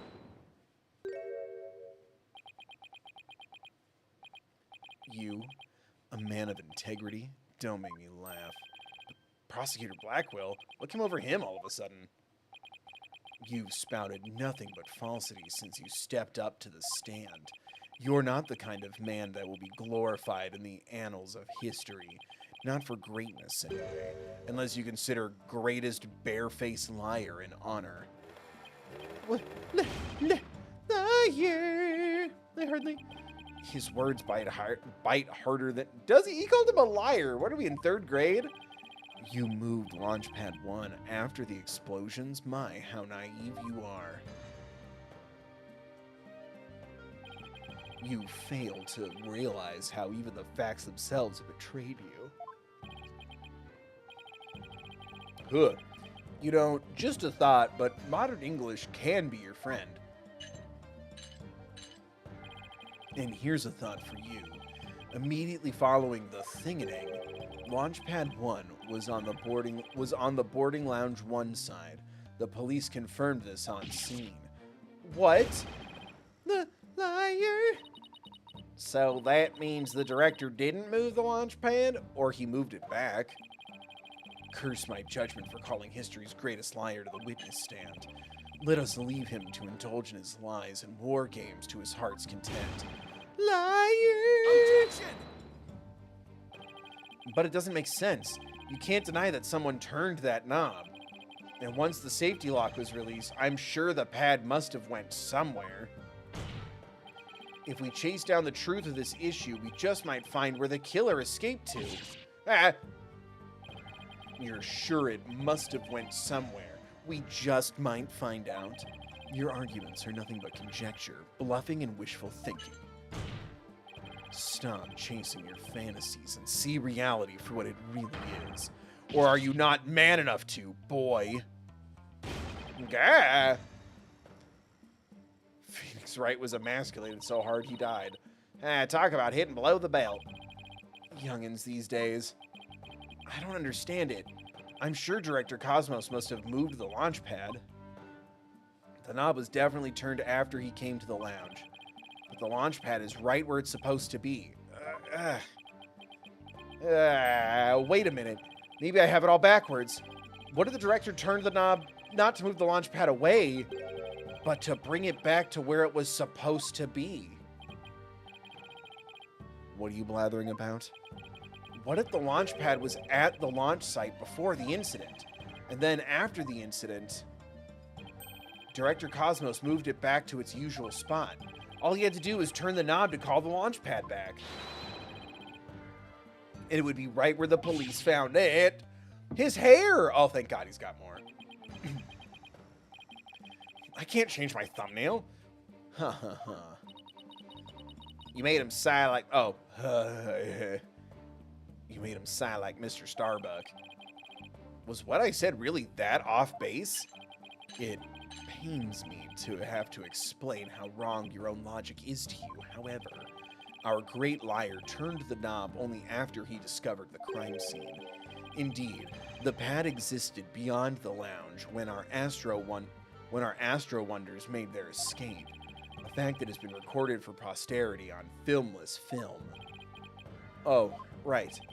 So to reiterate, stop chasing your fantasies and see reality for what it really is, boy. Get a grip, Mr. Rat, and focus. We know the launch pad must have been moved, but our deductions and the actual facts of the case are in direct contradiction of each other. Well, maybe the two astronauts never actually boarded the rocket.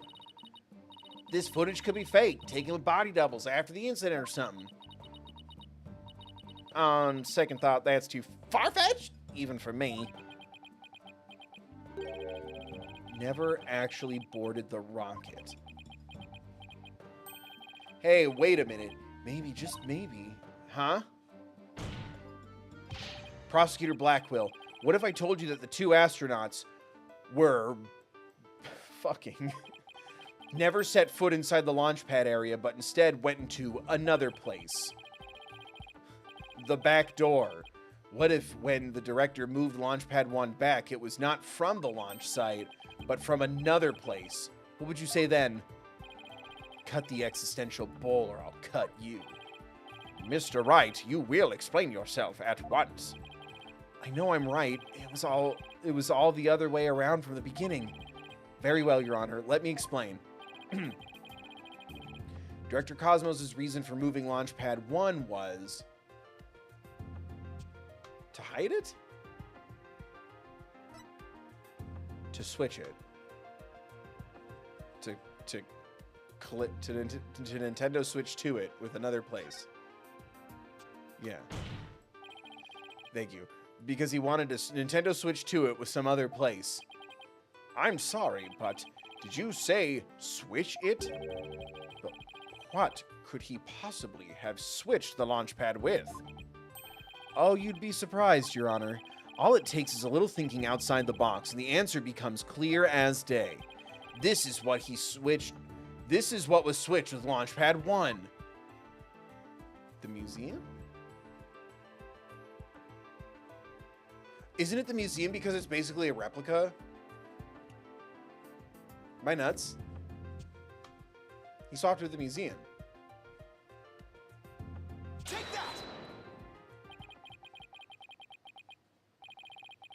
Yes? This is good. Yes. Launchpad 1 was switched with the Space Museum. In the past, the Space Museum used to be Launchpad 2. It has all the same features as Launchpad 1 and can even be moved to the launch site, meaning the Space Museum and Launchpad 1 can also be switched with each other. You can't mean... The rocket the astronauts boarded was not the one in Launchpad 1. It was the one in the Space Museum. Only the best and brightest going into the wrong rocket. What? Balderdash. Balderdash. Fuck was that? And yet it's the only explanation that accounts for every riddle and inconsistency. This is how the Space Center was just before the incident. I see Launchpad 1 and the Space Museum have already switched places. That's right. And with the two switched like this, the astronauts entered the Space Museum from boarding lounge 1. This allowed the true killer to enter Launchpad 1 from boarding lounge 2 and set the thing on the rocket. Come to think of it, the door to the Space Museum from boarding lounge 2. Welcome, welcome. The Space Museum is open to the public every day, 9 to 7. 7. Exactly. Anyone can pass through the door to the Space Museum. There is no fingerprint recognition system on that door. In other words, with the two launch pads switched like that, someone other than Mr. Starbuck could have easily planted the thing. Gah. After setting the thing on the rocket, the culprit snuck into boarding lounge 1 and waited there, concealed, not field, in order to kill Mr. Terran when the two astronauts emerged from the Space Museum. Recall that Miss Blackwell, Mr. Starbuck, and the director all saw a suspicious figure, who we can suppose after killing Mr. Terran, made their escape into the Space Museum. After that, Director Cosmos switched the two launch pads back, without realizing the killer was inside the Space Museum.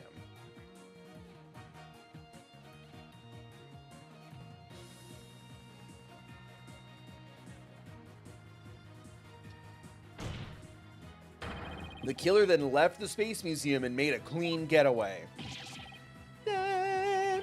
Right, Dono. I see you know how to handle a sword and handle it well. The rumors from Miles Edgeworth were true. Perhaps I should call you What? Perhaps I should call you Swordmaster Bluff. I'm a seasoned warrior who's cut down many a prostitute. Silence. I literally killed a man. But unless you can prove your theory, it's no better than a rusty sword. That's right. You've no proof I switched the launch pads. Yes, we do. Somebody needs a better anger management counselor. If the launch pads really were switched, there might be a record of it somewhere. At this point, Launchpad 1 and the Space Museum were switched with each other. So the corridor beyond the door should be the one that belongs to the Space Museum. We got a weird flash of Athena there. Let's see. This is an image of the Launchpad 1 corridor. Do you see anything different when we compare it to the security footage? Huh? That number on the floor. What? Oh. You mean behind the text box? Well, what do you know? It looks like we have proof after all, Prosecutor Blackwell. And if this is just another bluff? Oh, don't worry. It's all right here. Right? Oh, yeah, because there's the 2. Just like in Steel Samurai. Sick Ace Attorney reference, Phoenix Wright. Oh, really? You're a fan of Phoenix Wright Ace Attorney? Name 3 games. Phoenix Wright Ace Attorney, Phoenix Wright Ace Attorney 2, Phoenix Wright Ace Attorney 3, Phoenix Wright Ace Attorney Trilogy. Wow, that's 4 games. Calm down. Right in this footage. Proof that beyond this door is the corridor to the Space Museum. Very well, then. Answer this for me, if you would. What in this footage proves that the corridor belongs to the Space Museum?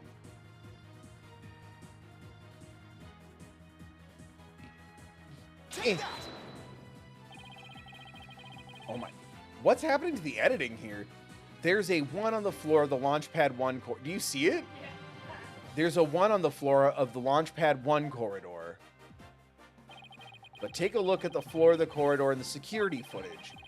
Do you see the number on the floor behind the Do you see the number on the floor behind the astronauts? En Espanol, dos. Like it's Dora the Explorer. No. I know I can't do the voice, but still, do you see the number on the floor? Anyway, it doesn't look like a 1, does it? That's because what you actually see is part of a 2. What? What? There's numbers after 1? Why is it a 2 and not a 1? That's because the corridor you see is the 1 to the Space Museum. Oh my god, Judge, she's bleeding. Someone call an ambulance. Who did this? And so that means the corridor in this footage was not filled with smoke. That's right, because the explosion, or the thing, didn't occur in the Space Museum. The thing occurred in Launchpad 1 on the side opposite the Space Museum. And now that we know the 2 astronauts escaped from the Space Museum, the mystery from the previous trial of how they got down the ladder is cleared up. Mr. Terran, carrying Mr. Starbuck, simply took the elevator from the upper level down to the middle level. Just incredible. The 2 launch pads were actually switched. But you'd think someone would have noticed an event of this magnitude. Everyone was running for their damn lives. Everyone was down in the basement shelter when the launch pads were swapped back. There's no way anyone could have known what was happening on the surface.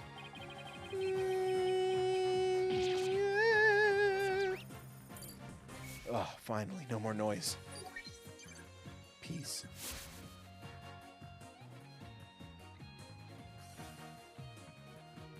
Ah, yes, the Gyaksa. The Gyatsa. There's a light in that Gyatsa. No more lines, Director Cosmos. It's high time you told us the truth. Yeah. My honor, my glory, my honor. Galactic engine ignition. What? It's got haywire. Sorry, it's going on its own. Sorry, I made an Airbender reference. I'm sorry. Yeah. It's a little too much silliness. A man is dead. I did like some of them in Mario Stars, though. They had eyes. Not that way. Yeah. He killed a kid. Bailiff, on your steed, and after that witness.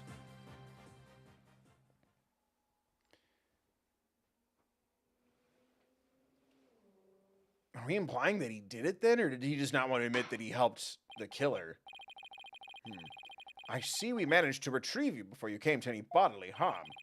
Director Cosmos, do you admit you switched the launch pads? Yeah. I admit it's true. I switched Launchpad 1 for the Space Museum. Mm. It is good to hear words I can believe for a change. Moon. The hell is that?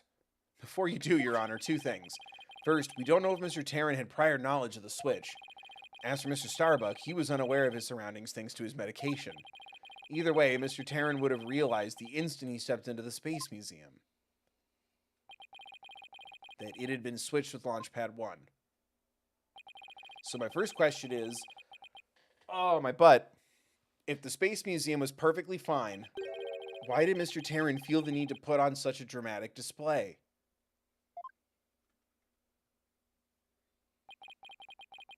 He's the killer.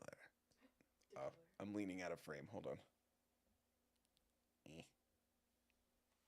There we go. As for my second question, where is the pee stored? In the walls. I'm having a weird day, I'm sorry. I'd like Director Cosmos to tell us why he switched the two launch pads to begin with. Please, I can't. I exercise my right to remain silent, Hill. But I will say my hands were tied. I was only doing what I could to keep my men from getting caught in that blast. The director is terrified. He must have one heck of a reason for not wanting to explain why. Probably not a good time to try to pry it out of him, huh? Excuse me, but would you mind if I picked up my stars? Oh, that's kind of sad. Oh, I thought like he had like stars in his pocket. Without my badge of rank, I'm nothing. I don't see why not. Bailiff, help the director retrieve his stars.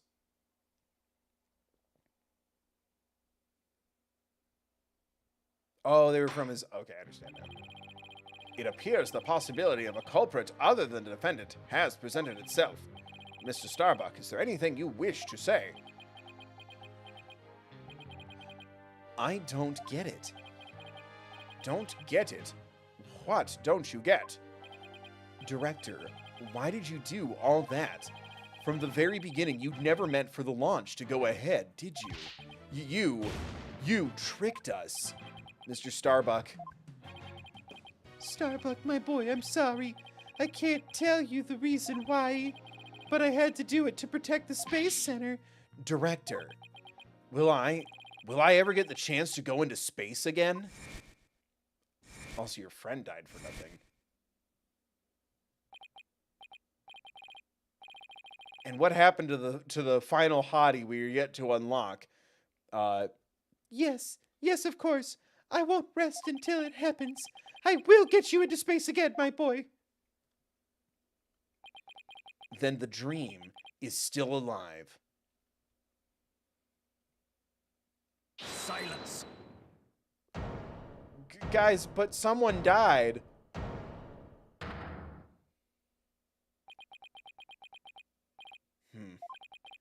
You're not going into space, Starbuck. But prison. I won't have it any other way.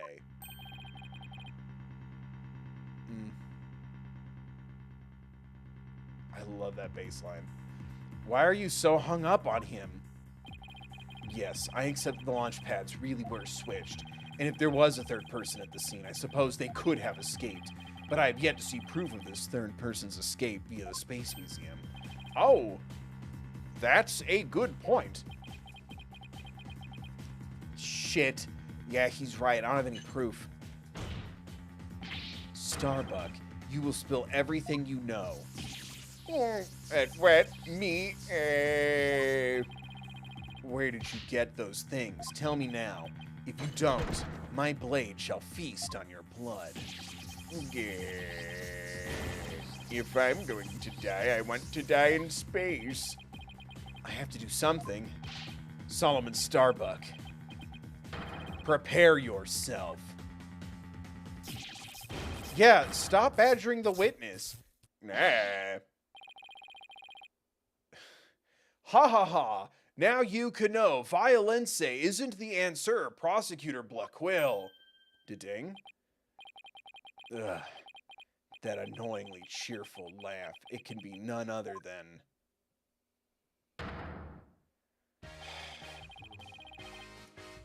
Champion of righteousness, Bobby Fulbright, here, in justice we trust. Detective Fulbright? Sorry to keep you waiting, Mr. Lawyer. I hope I'm not too latte. I don't believe we had an appointment. I tried to hurry, but I ended up helping a little old lady cross the street. And then I had to break up a cat fight. I tell you, justice sure is a full-time job. Was it a fight between cats, or... why are you here again? How hot were they? Because the defendant isn't the culprit. I came to make sure that justice is served. I don't have any idea what you're talking about. Fulbright. I always thought you were a bit touched in the head. Jesus. But have you finally succumbed? Succumbed? Yeah, succumbed. Nope, but it looks like you've succumbed to this pantom of yours. Open your ears and let the evidence of justice uncloud your judgment. What evidence? Come to think of it, he did say something about finding us some evidence.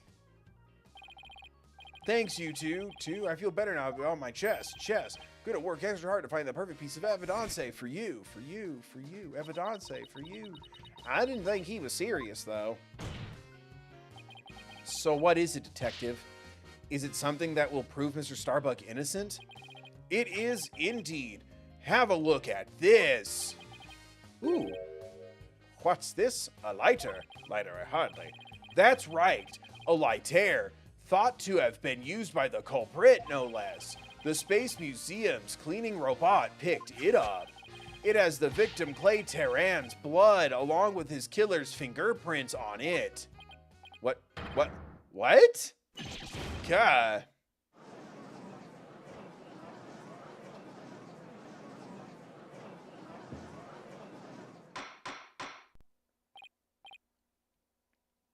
Are we really getting a Deus Ex Machina like that? Order. Detective Fulbright, can I assume that the fingerprints don't belong to the defendant? I'm gonna sneeze, I think. You bet. No, I'm good. Mr. Starbuck is totally innocent. This is it. This is just what I needed. Lighter added to the court record. Lighter, hardly. Your Honor, this is decisive evidence that supports the defense's earlier claim. What do you mean explain yourself? Explain yourself, Mr. Wright. With pleasure, Your Honor. Recall where this lighter was found. Based on that, we can extrapolate that after the killer murdered Mr. Terran, they escaped with lighter in hand into the Space Museum, where they dropped it. The switching of the two launch pads occurred. Then finally, the killer left through Boarding Lounge 2 and made their escape. Meanwhile, Mr. Starbuck was found in Boarding Lounge 1 after the murder, a fact that Director Cosmos has testified to. Therefore, Mr. Starbuck couldn't have possibly been the one to drop the lighter there. But the defendant had free reign of the area until Director Cosmos appeared. Could he not have dropped the lighter in the Space Museum during that span of time? No, you'd like that to be true, wouldn't you? But Director Cosmos testifies that right after he saw the mysterious figure with the lighter, he went into the lounge and found the unconscious Mr. Starbuck. In other words, Mr. Starbuck wouldn't have had the time to double back to the museum. No, Prosecutor Blackwell, this lighter could only have been dropped by the real killer. Check it for prints, guys. Come on. Don't they have TV shows in this anime realm? I know you do. Steel Samurai, hello. Jamma Ninja, hello. The Nickel Samurai. Steel Samurai Brotherhood. Steel Samurai live action remake.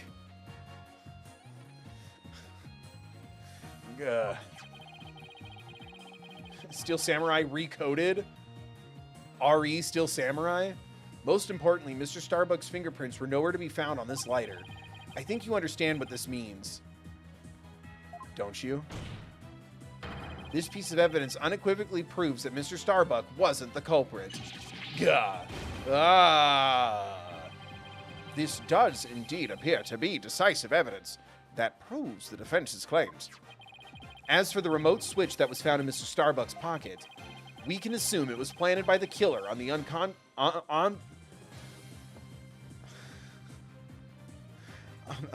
kept wanting to say unconscionable. We can assume it was planted by the killer on the unconscious Mr. Starbuck. No, there must be some mistake. Frankly, Prosecutor Blackquill, I've been worried about you. You've been chasing this phantom for 7 whole years. I understand your urgency because tomorrow... The statute of limitations is up tomorrow? Fulbright, you promised never to speak of that. Huh? Tomorrow? What about tomorrow? Given the body of evidence, I think it's safe to say the defendant is innocent. In light of the fact that it was impossible for him to have committed the crime, a few unanswered questions remain, so I look forward to seeing what you two uncover. No, baby, my client is innocent. I'm going home. I'm having ramen-flavored, or burger-flavored ramen. Fuck. Yeah, that's right. There might be an Ace Attorney reference in my K-pop Demon Hunters video, and I'm very pleased with myself. Praise me, your king. But for now, this court finds the defendant, Solomon Starbuck, no guilty. The T got cut off there. That happened really quick, and I didn't do anything to really help. Oh, thank you, R.A. Thank you, Cheyenne. This guy was, yay, not guilty. Yeah, we did it, Mr. Rat. Looks like we pulled it off somehow, huh? With some help from Detective Fulbright. Mr. Wright, Miss Sykes, thank you. And please, thank Apollo for me, too. You all are the best. Oh, I wish we could tell Apollo about Mr. Starbuck's verdict right now. Yeah, me too, but that's gonna have to wait. What, did he go off the grid? Does he not have a phone? Now that a verdict has been reached, I'd like to bring today's trial to a close. Court is adjourned.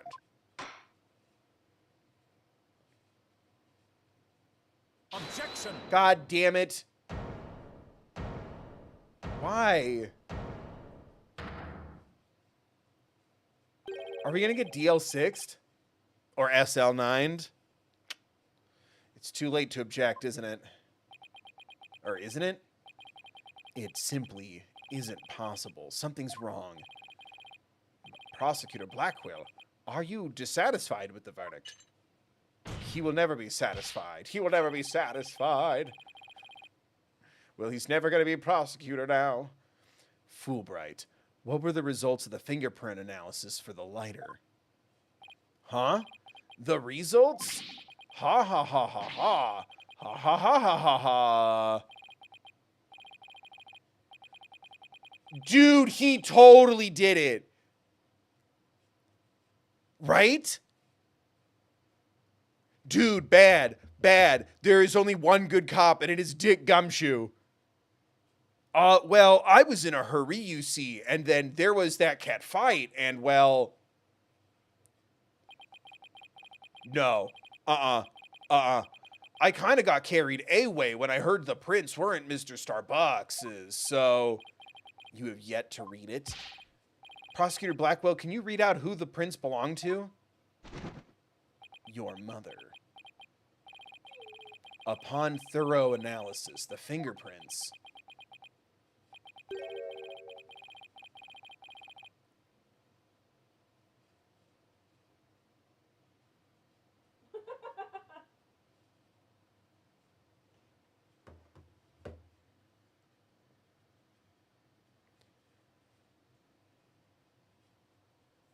They had to Maya Fey my girl like that. Thank you, Gavout15, for the 2. What? What indeed? Thank you for the donation. I super appreciate that. All that money goes back into the channel, helps me pay for games and equipment and bills. Were found to belong to Athena Sykes. What? So says the report. What? What? Huh? May? Jesus Christ, we're gonna have... No! They Maya'd her. What is the only appropriate response? Agreed. Well, shouting what while also donating to your boy. Wait, is that true? All of Phoenix's adopted daughters need to be accused at least once. Yeah, it's adoption through the baptism of the legal system. Yeah. Order. Order, I say. Order. Miss Sykes, tell me you have an explanation for this. We just finished proving that this lighter could only belong to the killer. So finding your prints on it can only lead us to one grave conclusion. I don't know how they got on there, but I know I'm not the culprit.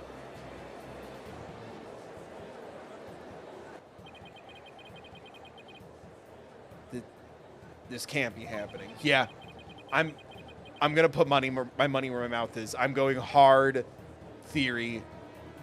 The detective set up Athena for reasons I feel like we'll find out in her tragic backstory. We built up our argument piece by piece, and I don't think any of our reasoning was faulty. So how could it have led to this? Get her name off the court record. God, what have I done, eh? Please forgive me, I'm sorry. Bullshit. Bullshit. Order. Order. Detective Fulbright, stop your crying. It'll be all right. Just take my hand. Hold it tight. Thank you, sorry. What in the world is happening here? It's like the world's gone mad. Order. Order. I will have order. Too loud? Too much? Thank you, Cheyenne. I know that was a sick Tarzan reference. Confusion spiraled into utter chaos. After all we'd fought for, the truth had turned cruelly on us to accuse Athena of the crimes. Somewhere, somehow, everything had gone terribly wrong. We had stumbled over the edge of reason and into the jaws of a twisted darkness.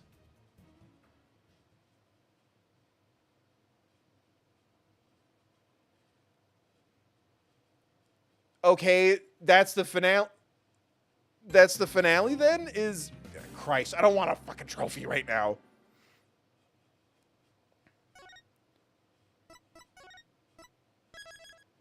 I don't get a little preview for the next case or nothing?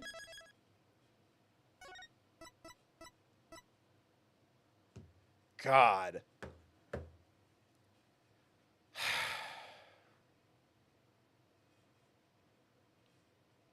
Yeah. I said it at the beginning when it was like someone with gloves, like, could have removed his stuff. And I'm like, well, the detective's always wearing gloves, and he was the first on the scene. And now he shows up with evidence, and it's Athena's fingerprints, which makes no fuck, like, it's too random, but yeah, I'm putting money down. If he's not behind all this, he's being worked by who's behind all this, but I think it's him. That's too many times.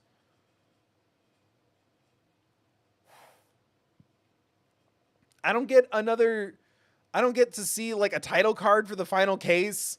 Nothing. I hate how this works. The Phoenix Wright trilogy, while tucking me in at night, would always give me a little picture.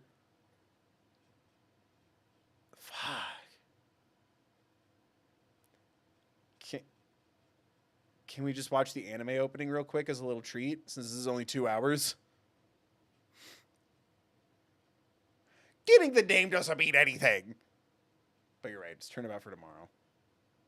I want turnabout right now. More like turnabout today. I could watch the anime opening as a little treat, right? Would that work, or is it too good? Right? We could just do that. And then we'll just watch it again on Monday. Yeah, it sucks, but yeah, it would have really sucked to have had a 5.5 hour stream just to cover case 4 like that. But now it sucks that we have like a stream that's only like 2 hours. Right? We can watch the little anime opening, right?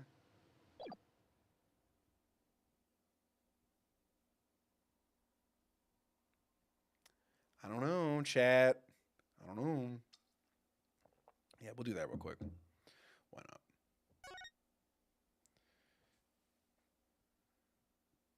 I just want to see. There's no anime opening? No one can escape the past. There we go. Oh shit, it's this? God damn.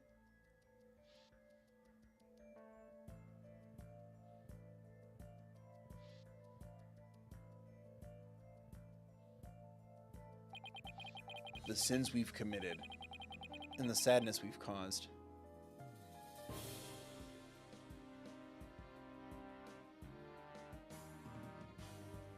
Oh, did Athena see what Blackquill did?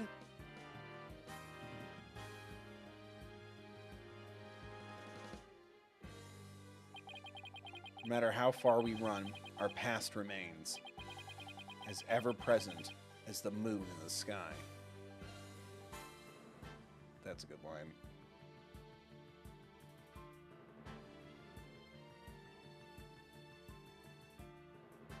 Apollo, you been there this whole time, bud?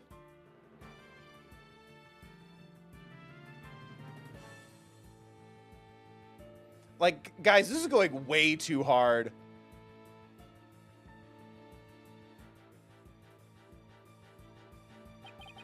It looms in wait for the day when we are forced to face it.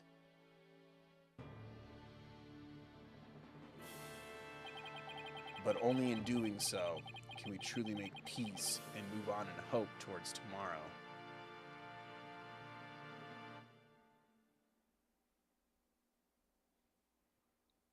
Dude, that went way too hard. And it's going to end on almost Christmas.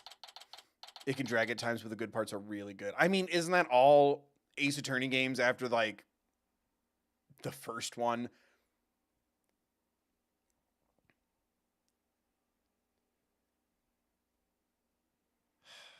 I don't want to keep going and spoil things, but I want to know. I wish that they would do those at the end of each chapter too, a little tease.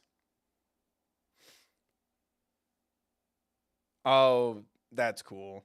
December 20th is the day before the winter solstice, meaning the day before the darkest day. That's pretty sick. Actually, it's a in-universe fandom reference to Almost Christmas. That's pretty cool. It's also Reverse Rush Day, the most important of Canadian rock holidays. 12/21. Almost winter solstice means it wasn't winter solstice.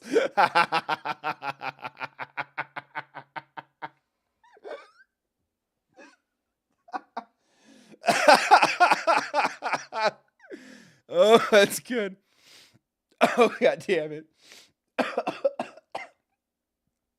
Shit. That was good. Oh, man.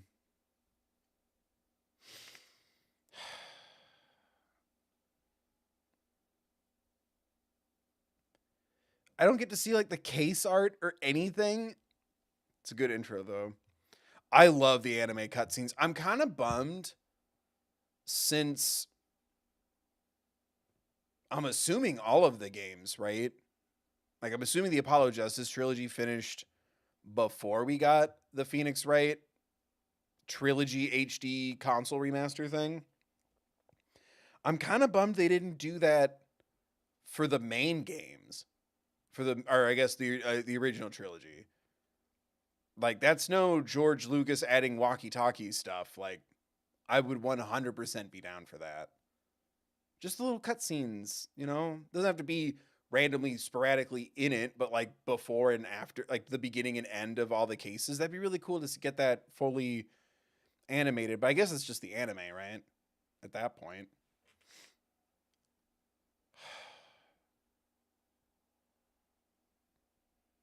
I'm so stoked. All right, well, dang it. We did the right thing and we didn't let Monday's stream go crazy long which then meant this one was a little short. I'm sorry. But we will start the final case on Monday. I'm anticipating it to take 3 streams. I'm hoping it'll only take 2. I don't know yet. How long is the final case? Is it like crazy long?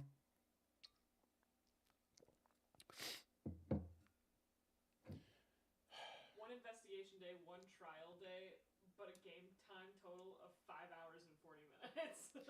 Jesus.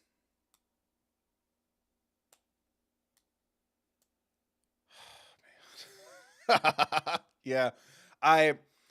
For the sake of my brain, because it was really hard doing it this way, or slightly shorter. What do you mean? Oh, the final case is just slightly longer than Turnabout Academy. Okay. I'm going to still be hopeful that we can do it in 2 streams. But yeah, we will start the final case on Monday. Yeah, today's Thursday. I'm good. We'll start it on Monday.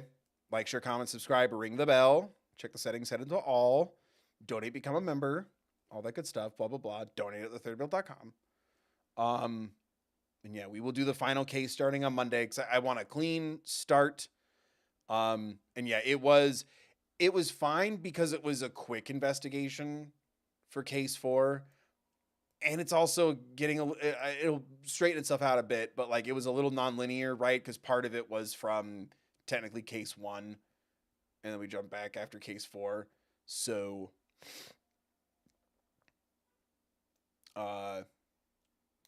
damn. Okay, rude. There we go. Someone unliked, and I think they did it by mistake. And then I was like, oh, that's cool. We went from 10 to 9, then back to 10, and now 9 again. What are we doing, guys? Stop being dicks. This is important. I guess you don't want more Ace Attorney because you're not hitting the like button.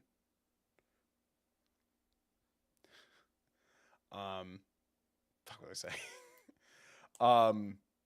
Yeah, I want a nice clean break, and my goal isn't to like finish a case in 2 streams, but it's to break it off at an even point so I don't get confused and forget things. But yeah, the goal is to, while not overdoing it and going past our normal run times, the goal is to finish the final case next week. But we'll start with the final case of Dual Destinies on Monday. So we have a nice clean start. I'm really bummed because there is a selfish part of me that's like, we can do 2 hours tonight, but that's not A, how Phoenix Wright games work, and B, I'm going to forget the shit out of it. Oh, look, now we're hitting the like button. Normalize me just saying, remember to like, that everyone does. But when I threaten you with no more Ace Attorney, everyone remembers to like. Ay, vey. Remember to subscribe. Remember to donate and be a member. Donate at thethirdbill.com. I'm going to do my thank you videos. Ever since the move, I've been kind of spacing on that, and I apologize. So, come on, who wants a fresh custom thank you video? Donate at thethirdbill.com or pick up some merch. Plug, blah, blah, blah. I'm very much I'm worried that we're going to run to the same problem I have with Justice for All, where it's like, oh no, Maya's been kidnapped. And I'm like, she's going to be fine. This is the Ace Attorney trilogy, but it's not Athena's been kidnapped. It's she's clearly being framed. And we've been building up through the academy. It was like getting the results you want by any means necessary. Justice doesn't trust in the system. Phoenix has been out of practice. Clearly there's an investment in this, maybe even a bias from Prosecutor Blackwell. The system is confirmed corrupt, rigged, of questionable efficiency. So I do feel, granted, a different kind of stake is being raised. I do feel it more because the threat of Maya dying in the second game didn't feel like, I felt like she was going to be okay. You know what I mean? And yeah, part of that is the unfair hindsight is 2020 of playing the Ace Attorney trilogy. I'm like, she's got to be fine. But I like this a little more. I feel like obviously they didn't, because time travel maybe doesn't exist at Capcom, but this does fix that for me, where it's less, oh no, is she gonna die? And it's, are we gonna fail her? How are we gonna prove this? What is, or I guess in this case, disprove this? What is going on? So I do feel that a lot more. And I don't know, I like that setup. I'm very intrigued by her backstory, and the animation style for those flashbacks are immaculate. It scares me a little bit because it's giving a little Higurashi When They Cry, which terrified the crap out of me and upset me greatly. And I watched it on a whim because I found the DVD really cheap for just I've only seen the first season. I found the DVD really cheap, and it's like, oh, the guy who's writing the new Silent Hill game wrote this anime. And I'm like, oh, maybe I'll check it out to get a feel for who this person, like what this person writes. Oh shit, this is upsetting and overwhelming, but yeah, that feels like Silent Hill. So anyway, it's kind of giving me a little bit of that, and that's kind of terrifying me. But I really like that graininess, that aesthetic. It looks incredibly dark for an Ace Attorney game, which is weird. Because I've said it before, it's like, we deal with murder cases every time, so you'd think I would consider this overall a pretty dark game. And I'd say that's maybe my only criticism, really, other than the Simon Says this is how you should and shouldn't be feeling minigame. I wish, because things are so darker, I wish we went a little more in that direction, and the spinning around in the Segway and, oh no, my stars, like, that feels a little too silly given how intense the rest of the beats are. I understand a desire to alleviate drama and darkness with light and levity. It doesn't work for me. So yeah, it's just an uneven tone shift. Dual Destinies is it rated M? Is it, but the Apollo Justice trilogy is rated T, isn't it? Are you saying it was originally rated M, or it still is now? Sorry, I'm looking it up on my phone. Apollo Justice trilogy. I guess price. Yeah, it's the trilogy's now rated T. The 3DS game was originally rated M. That's crazy, really? In Japan, the Apollo Justice trilogy still has their equivalent of an M rating. Really? Is it because of the things? Or are you trying to tell me that, like, what happens will reveal a rated M finale? I had to put my age in when buying it digitally. Really? Oh, well, not here. Not on my PlayStation.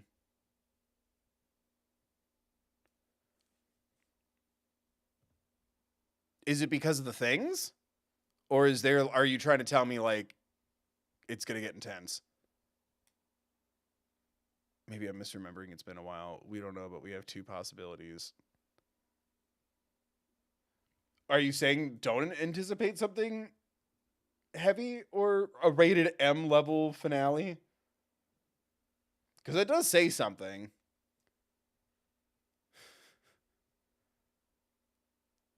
Yeah. I mean, I wouldn't be surprised, because when did Dual Destinies originally come out? Like the 2010s, right? Because that was the 3DS. Dual Destinies. ESRB never specified why it got rated M. Really? It doesn't give the little descriptions?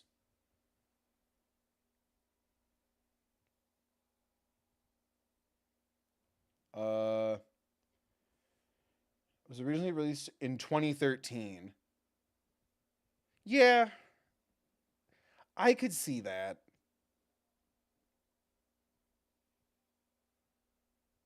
Because, yeah, I mean, it's not like we ever took a break from harming each other that way, but, like, yeah, I could see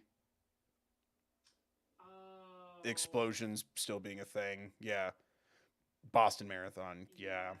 That That also makes sense. Well, because I was, like, first kind of trying to gauge it. I feel like even 10 years after 9/11, it would still be a touchy thing. But, yeah, like I said, it's not like, unfortunately, we as a species are not taking a break from doing immense, disturbing, disgusting harm to each other. Yeah, I think that's fair. You know, I don't pity the people who have to do the ratings things, but sometimes I envy them because I'm more used to movie ratings and stuff where it's like, oh, Steven Spielberg recreated The Shining in Ready Player One, PG-13. And it's like, oh, really? I wish I could be bribed so easily, and I can at thethirdbill.com. I'll tell you which K-pop Demon Hunter song is my favorite. AMA for money. So yeah, ESRB obviously it's different, but yeah, that's where my mind kind of goes. I'm like, well, they don't show it, but I'm like, it's still a heavy thing and implied, and yeah, I can see that.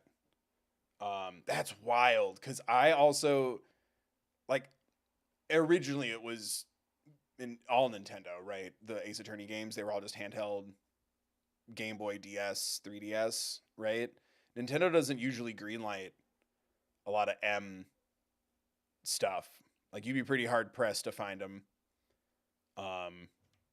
Especially at that point, they were very Wii U centered at that point. So that's interesting. But yeah, I can see that, and I can appreciate wanting to be mindful of it. I think also it does, even though you don't like see it, like it's not like a war zone or anything, but like, yeah, for a game of like this anime hottie is dead, and did this anime hottie do it? These anime hotties are gonna figure it out. Things exploding kind of take a bit of a shift, and then yeah, then you get into the bloody flashbacks, the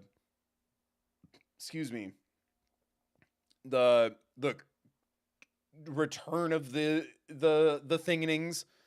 I can see that.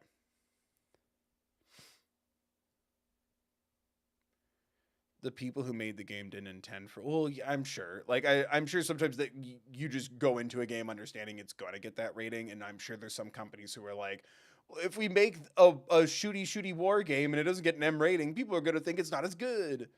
So I get that, but yeah, I don't think they moved with that intention. But I'm like, I do like the darker tones. I just want maybe in the investigation or the first half of a case, it makes sense to be a little silly, but I'm like, once he started spinning on a segue, I'm like, come on, man. Like, if you're gonna be this dark and serious with things, we can go all out. But yeah, it shows that they weren't intending on a rated M. It still has that, oh, I'm a crazy grandpa space commander in my Segway. It's spinning. Oh no. And the throwing knives and the bird and all that. And oh no, haha, the judge is scared for his life. Tee-hee-hee. It's okay, buddy. Come on out. As opposed to, guys, there's a new judge. He's taking some time. It still has that lighthearted, silly flavor to it. And I think we've kind of left that realm a little bit. But yeah, I'm doubling down on something's wrong with the detective. Something's up. And I guess it's the final case. I'm kind of giving up hope that we'll get a new character returning. I'm a little hopeful that someone will, because if Apollo's going off on his own and Athena's about to get Maya'd, then Phoenix is going to need a buddy. Unless this is Phoenix can do it on his own now because he's a big boy. Phoenix needs a buddy. And it's a visual novel. We need someone to talk to. I guess Trucy could be his buddy. Yeah. Too late. Already figured it out. Or I guess laid out the possibility. But yeah, Trucy. Because I don't know. I'm still kind of hopeful for like Edgeworth, Maya, Gumshoe, Franziska. God, can you imagine if Kay Faraday was Phoenix's sidekick for a case? That'd be really fun. I'm surprised at how little we're getting of that. Especially now that it's Phoenix Wright Dual Destinies as opposed to Apollo Justice Dual Destinies. There's no age cap to be an assistant or a buddy. Oh, Pearl. Pearl would be sick. I was like, Steven Universe? Like, that legitimately took me a second. Poor Pearl. Yeah, she'd be a teenager by now. See, like, I kind of want that. And a lot of people have been telling me, like, hold out for Spirit of Justice, which, like, share, comment, subscribe, donate if you want me to play Spirit of Justice on the channel. Make it a good idea, chat. Because this one has been getting bad numbers. And I don't know if it's this game or me or the algorithm or what. But yeah, we need to be supporting these streams a lot more. I'm also going to do more of the best of videos when I get some time to edit those. Because I have the first two, and I want to do... It'll probably be Trials and Tribulations, the Dahlia Hawthorne arc, for lack of a better word. Because it's like 10, I think 9 or 10 streams. So I want it to be case 1, case 4, case 5 of Trials and Tribulations. And then if people are like, oh no, where's the rest? I'll go in and do it, but it'll save me a little time. It'll just be easier. But yeah, I like making those. Go check those out if you haven't. There's a little extra editing, funny moments, and iconic moments from the game. But I want to do a couple more of those anyway. What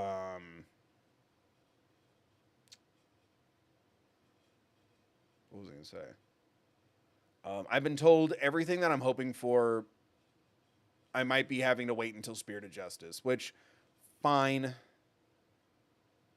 It's so weird how Dual Destinies throws so many new characters into the mix, and there's hardly any returning characters. I think Prosecutor Gavin is the only returning non-playable character, unless I'm forgetting somebody. So far. Unless Edgeworth shows up at the end to give Phoenix a little kiss. Oh, yeah, and Trucy. But she's barely been in this, though. I wouldn't even say, like, I don't feel like Trucy's in this game. She's usually been in between cases going, that's crazy. Apollo is barely in this. Yeah. Yeah, it's very strange. I honestly, especially because now Athena is being accused of the final crime, the final case. I think I would rather have Athena be like the magical girl, and then we start to play as her maybe in Spirit of Justice, but I'll feel that more when we play Spirit of Justice. It's cool to get to be Athena. I'm just like, kind of feel like we should have played as Apollo a little bit more. Seeing Apollo and Wright tag team it together instead of having a magical, or in this case, a mechanical anime girl sidekick. What's it like when the gang is 2 lawyers back to back serving up justice the right way, TM. I'd love to see them be like a powerhouse attorney duo, and then it starts to divide. That's how I feel right now. We'll talk about it more when I'm actually done with the game. But again, I'm surprised how many new characters there are, and how few. There's 1.5 returning non-playable characters.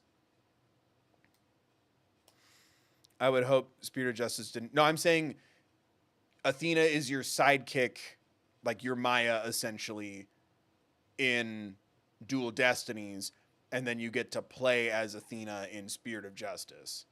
Because I feel like the time we spend being Athena is time we're not spending as Phoenix with Apollo or as Apollo with Phoenix. I think we threw in too many characters. It'd be cool if she was introduced here. Again, build up, right? Same with Clay Terran, Apollo's friend. I would like to have met him in a previous case and be like, oh, this guy's the Larry Butts, but maybe not so much of a loser. Oh, this is Larry Butts. Got it. And then, oh, shit. We need to figure out what happened to Larry. He's like, this version's Larry. Oh, no. Like, that would be a huge, cool twist and a spin on the formula. But yeah, I would really like I would have really liked more time with like the back and forth of Apollo and Phoenix tag teaming it up, and then yeah, like Athena is their magical girl sidekick with Trucy, or like just right and Justice and Co. and Anything Agency needs a second magical girl sidekick. And so you feel like the four of them are running the company together, and they're the two lawyers, and like, oh, Athena's gonna, she's studying up and she's gonna get her badge. Oh no, she might be convicted of murder. And then in the third game you play as Athena. Like, just to kind of give room a little bit. That's just me. Again, these are thoughts as I go. I'm not done with the game, let alone the trilogy. I'm kind of feeling that clunky, why didn't I do more as Phoenix if it's called Phoenix Wright, Ace Attorney? Why didn't I do more with Apollo if he's going to leave and this is the sequel to Apollo Justice? Adding in Athena, I think, kind of complicated that a little bit. So I'm just trying to think of a way to build Athena up for a different game through this game. But that's just how I feel right now. Who knows? But anyway, we're going to wrap it up here for tonight. And like I said, we'll be starting the final case Turnabout tomorrow. Or Turnabout 4 tomorrow.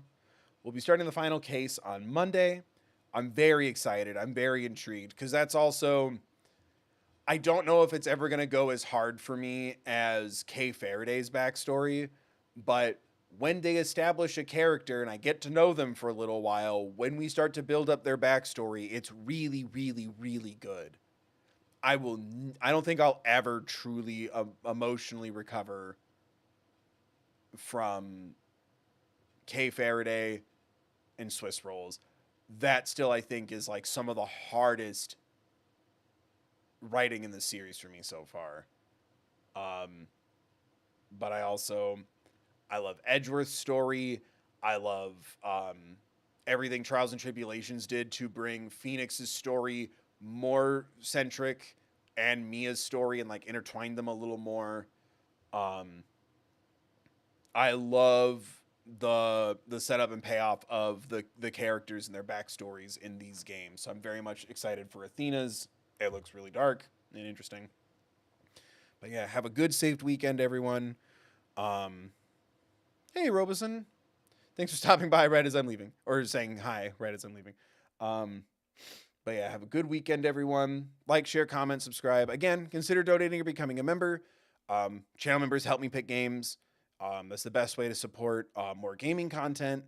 But if you can't be a member or donate, or you just don't want to right now, you're helping out by hanging out. Just make sure you do all the free stuff too. Hitting that like button, leaving a comment, sharing the links to the videos in the channel, getting other people to watch, subscribing and ringing the bell and checking the settings thing to all, watching an old VOD or video or something on the main channel, a video or what have you.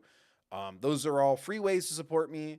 If you don't want to or you can't donate or become a member right now.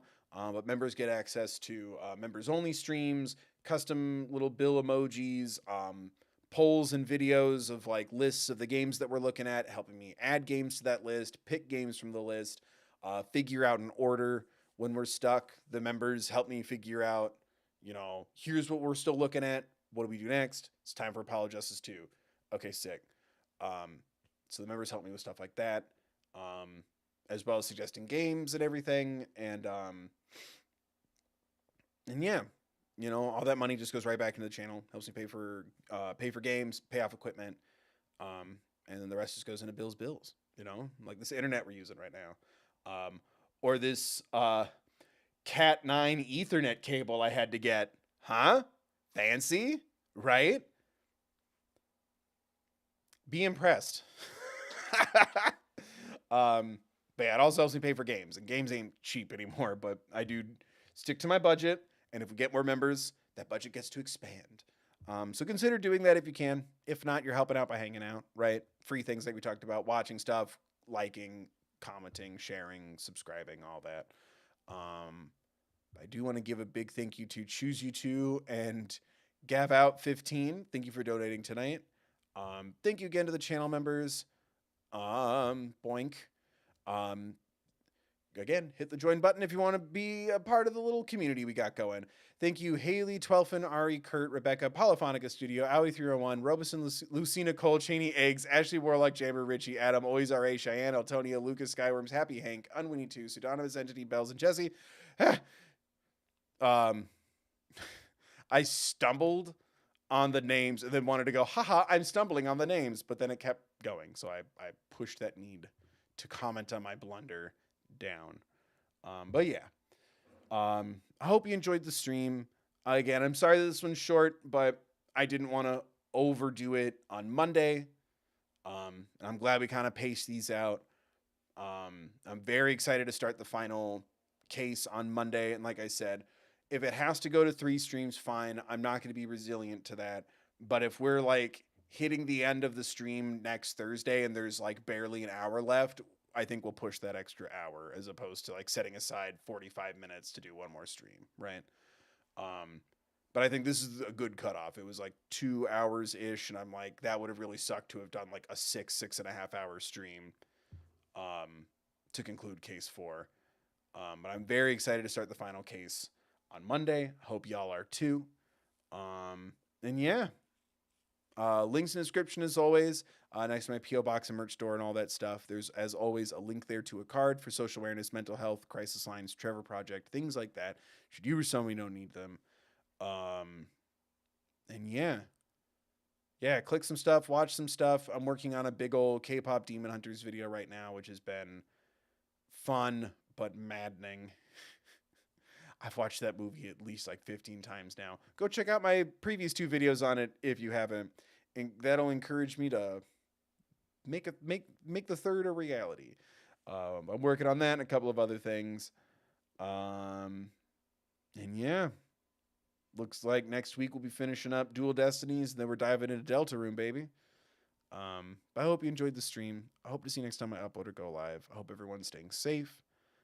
Thank you again for hanging out. Thank you again to everyone who donates, clicks, watches. Thank you for just spending your time, right? Thank you, Alana, for modding. Thanks for hanging out, guys. Hope you had fun. I had fun.